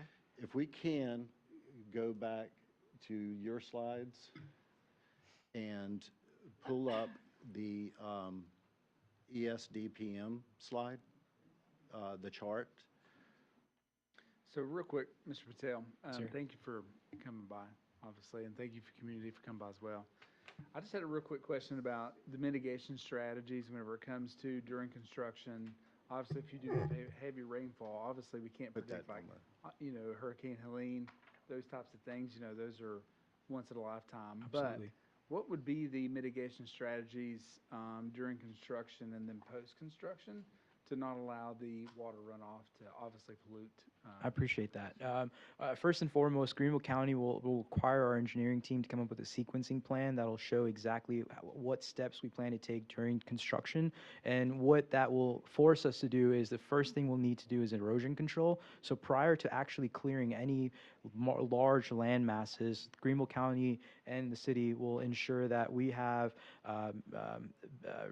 like sediment fences that are put around the entire boundary of our property, and any of our properties that have these wetlands and sensitive areas, we'll have to double and triple rack those fences to ensure that the runoff has adequate backups.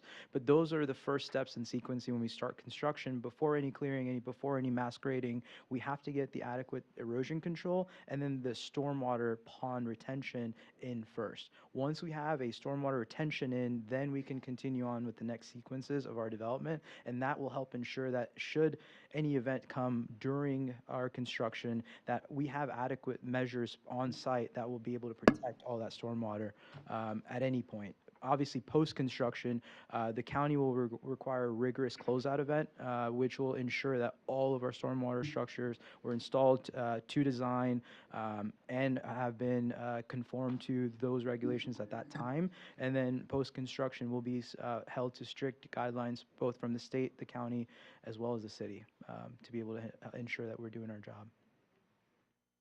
And the protected species report, it was done in 2022. Will that be required to be updated as well? Yes, that will be required to be updated, and Greenville County would put on top of that the bunched arrowhead study will be required as well. Okay, good. Good to know. Mr. Patel? All of those are dictated by Greenville County. Okay. Just curiosity, I know developers have two ways. They build and sell, or they build and hold. What's your intent? Typically, in a commercial project, our investment strategy has been build and hold, and so we see no different in this one. I've been here ever since I was in elementary school. I feel very passionate about this community, and so I don't want to build this, and we're not doing this for an enterprise. We truly believe this as a passion project, and so we want to build this and keep this in our family's generations for generations to come. Are all your other projects the same?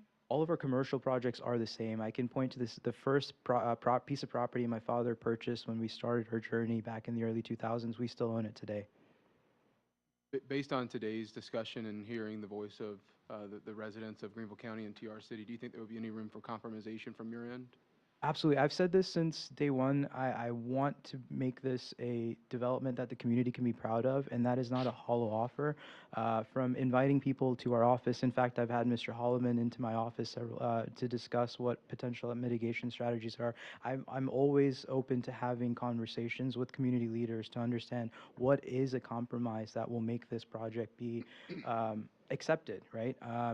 Unfortunately, there hasn't really been a lot of open dialogue that offered compromises. It's typically been met with, there shouldn't be anything, and we're trying to find that happy middle ground.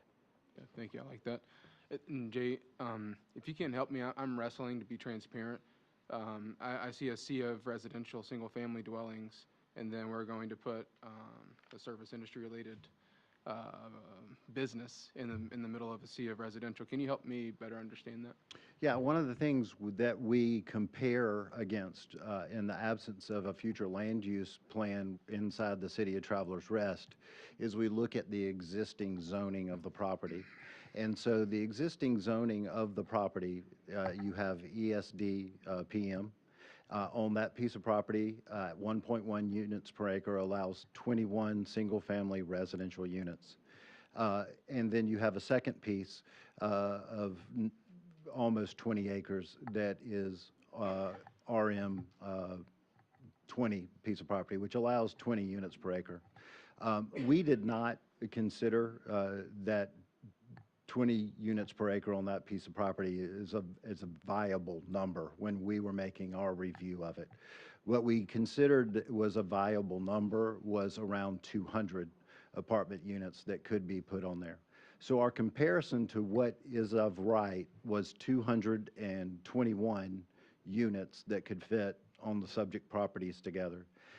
Each of those, if you assigned a number of 4 bedrooms apiece, you end up with 442 bedrooms. That would be the equivalent sewage, water usage, and all those things. And in this case, we were comparing that against a 150-room hotel, and that's 150 bedrooms. So the comparable is a third less than what is allowed as of right zoning. So that's what our comparison there came to. It wasn't exactly what is in the area, but what could be in the area. Would a development of that scale possible considering the topography and the wetlands and the narrow ingress egress to Old Buncombe Road? Yes. I'm curious, obviously there's been some discussion, some verbiage surrounding litigation from Greenville County, from the switch of the ESDPM, which actually the slide you pulled up kind of segues right into my question, so I appreciate that. I realize you didn't know, but so from ESDPM to FRD zoning, right? So there's been some conversations, some verbiage from from community members about potential litigation from Greenville County to us. I don't know that if you're able to expand on that or potentially answer that question. I do not know. No. But, just from the perspective of being good neighbors, what does that look like? So I would not speak to any litigation because I don't know. Right. And I'm a planning director, not into finances and that sort of thing. So in essence, what I do is I review one zoning designation versus another. And the things we have noted, and like I said, in our comparison, we did not look at the SDPM zoning.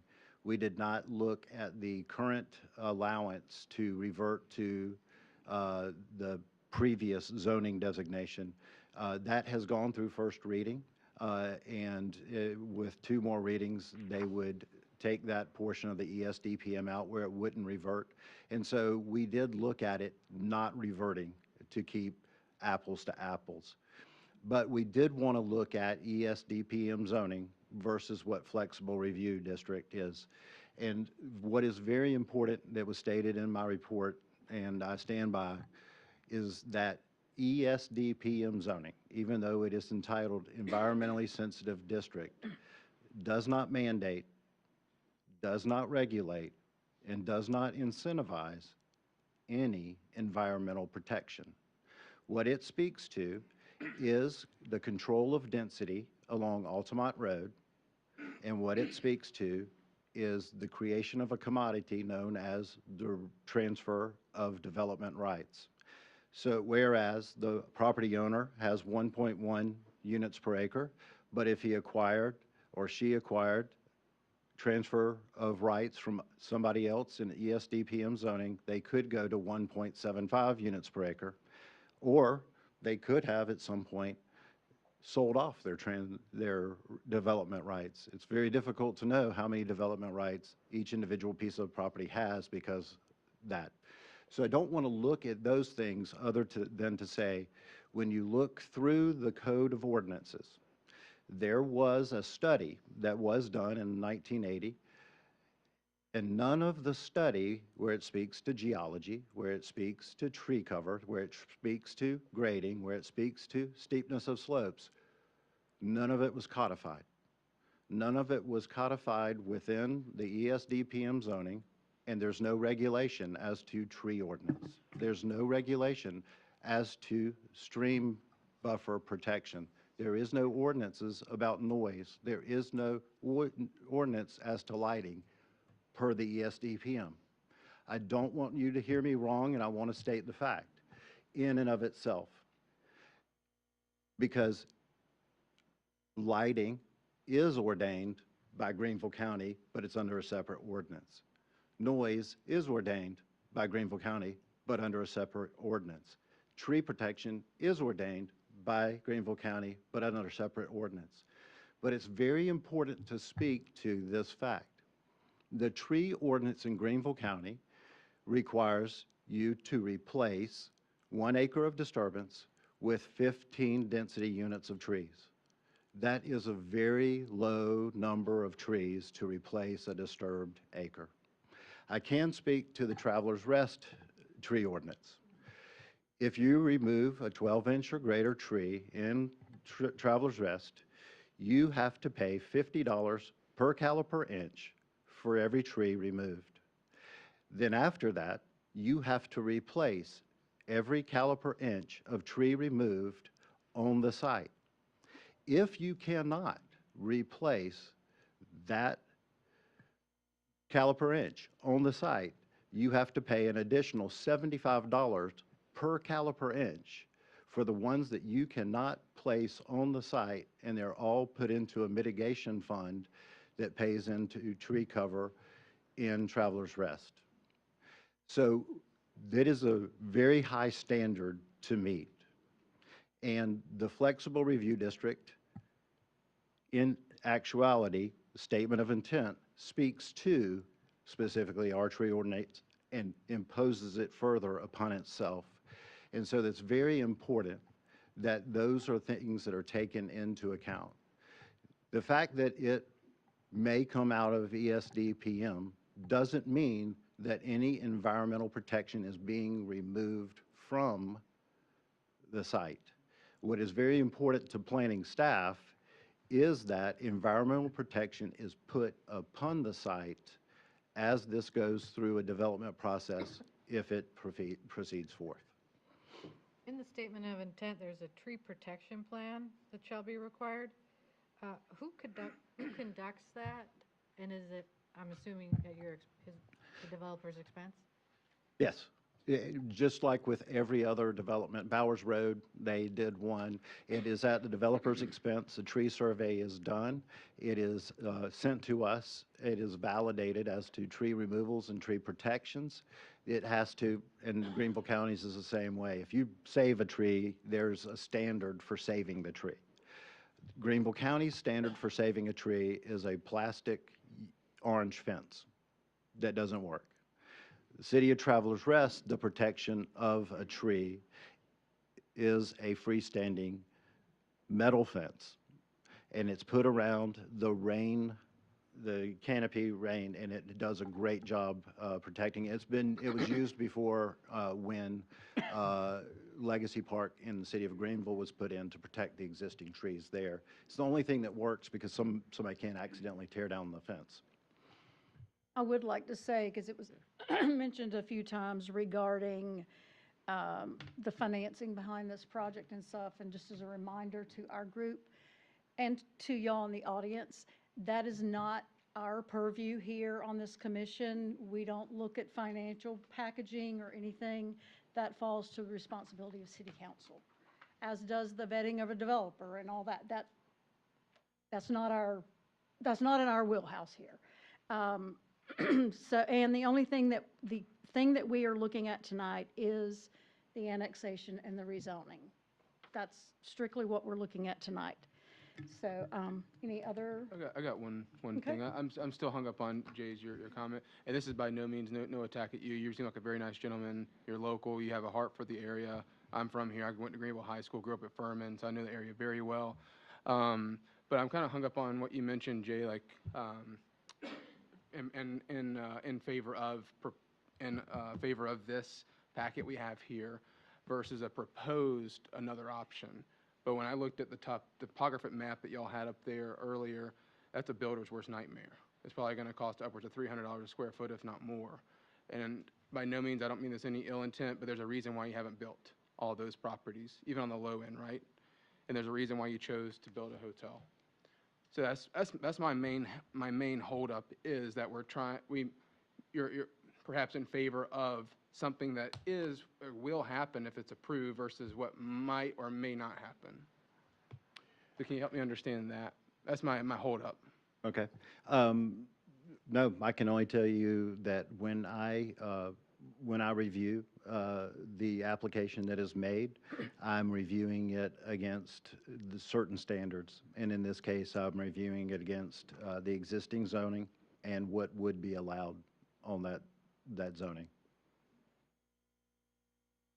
Mr. Patel, do you want to address? I was just going to say, if I may, in terms of why I personally haven't, it was very, within several months of me joining the project, it was very immediately clear that that wasn't the highest and best purpose of it, which is why that you don't see us actively developing it for what it is allowable for today. But if you look at our history and my portfolio, my typical investment strategies align with what is allowable currently. And so if it was a question of, if that really was doable, why am I doing it? It absolutely is doable, and that is where our expertise lies. However, we truly feel that this request, and the reason I'm going through all of this pain is because we really feel that this is a economic impact for the positive, not just for us as the company, but for us as a community. You mentioned being a Greenville High graduate. I'm a Southside High graduate, right? And when we were going to high school, all of our constituents were talking about how can they get furthest away from Greenville possible. And now we have this community that everyone is so passionate about.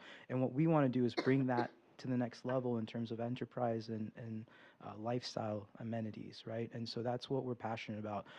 But in terms of, should the city ultimately feel that this isn't the highest and best use, and there are other allowable uses and other developable plans, we just don't think that that's the highest and best use.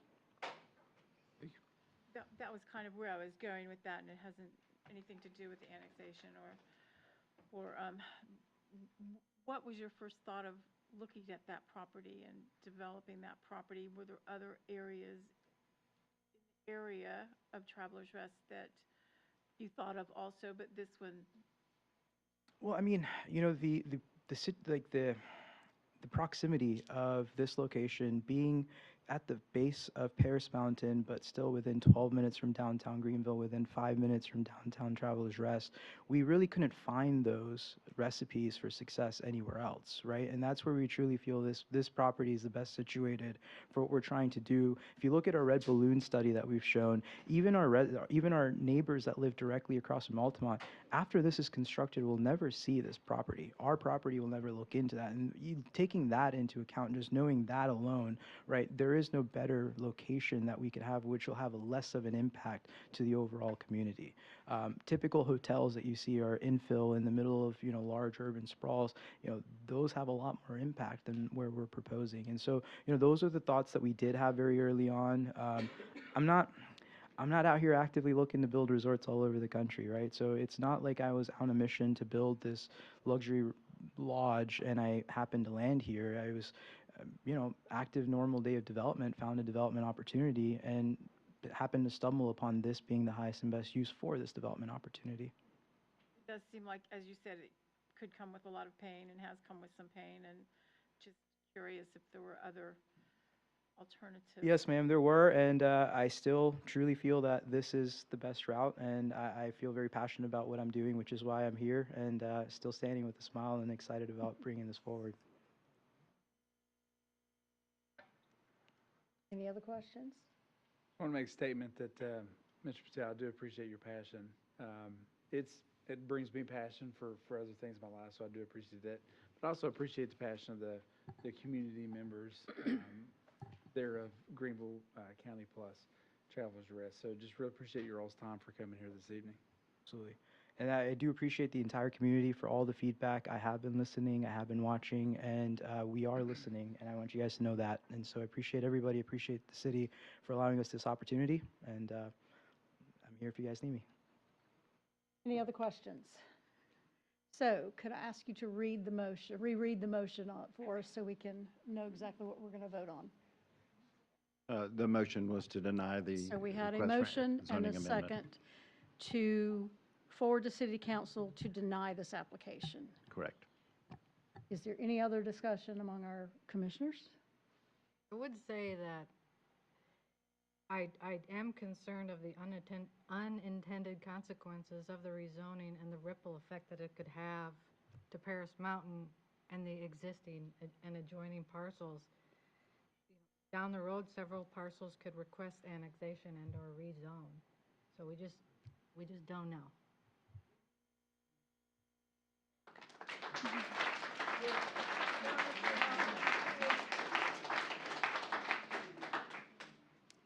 And that is a very true statement. Any annexation request has to come from the property owners. If it's a subdivision, there has to be 75%, I think, of property owners of a subdivision. That request comes to the city. At that time, we look at a request like that. We look at all the impact of it, from public service to transportation to roads, what the return on investment is. Is it beneficial economically, fiscally for the city when we look at those? So I don't think they're automatics. That could happen at any point in time.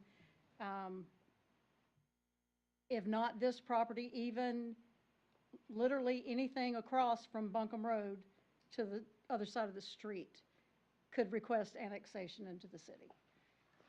Not just the adjacent properties to this one, because that is it's contiguous because of Furman.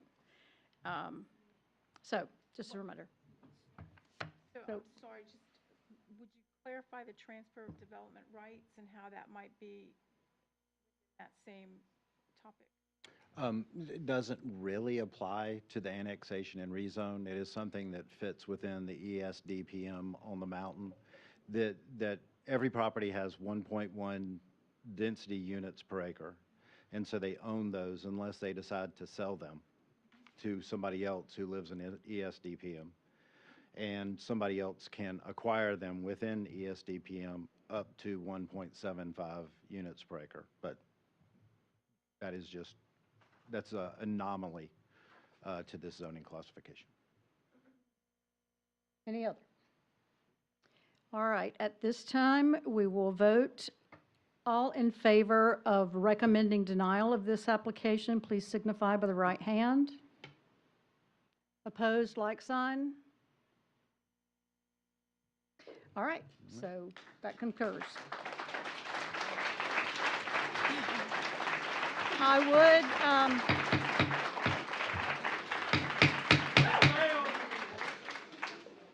I would remind you here, this goes to council. They can accept the recommendation or deny the recommendation. They make their own vote. So this doesn't end anything. It will go to council for their decision. They're the ones that make the final decision on that, just so y'all are aware of that. Anything else? Entertain a motion to adjourn? Motion to adjourn. Second? Second. We're adjourned.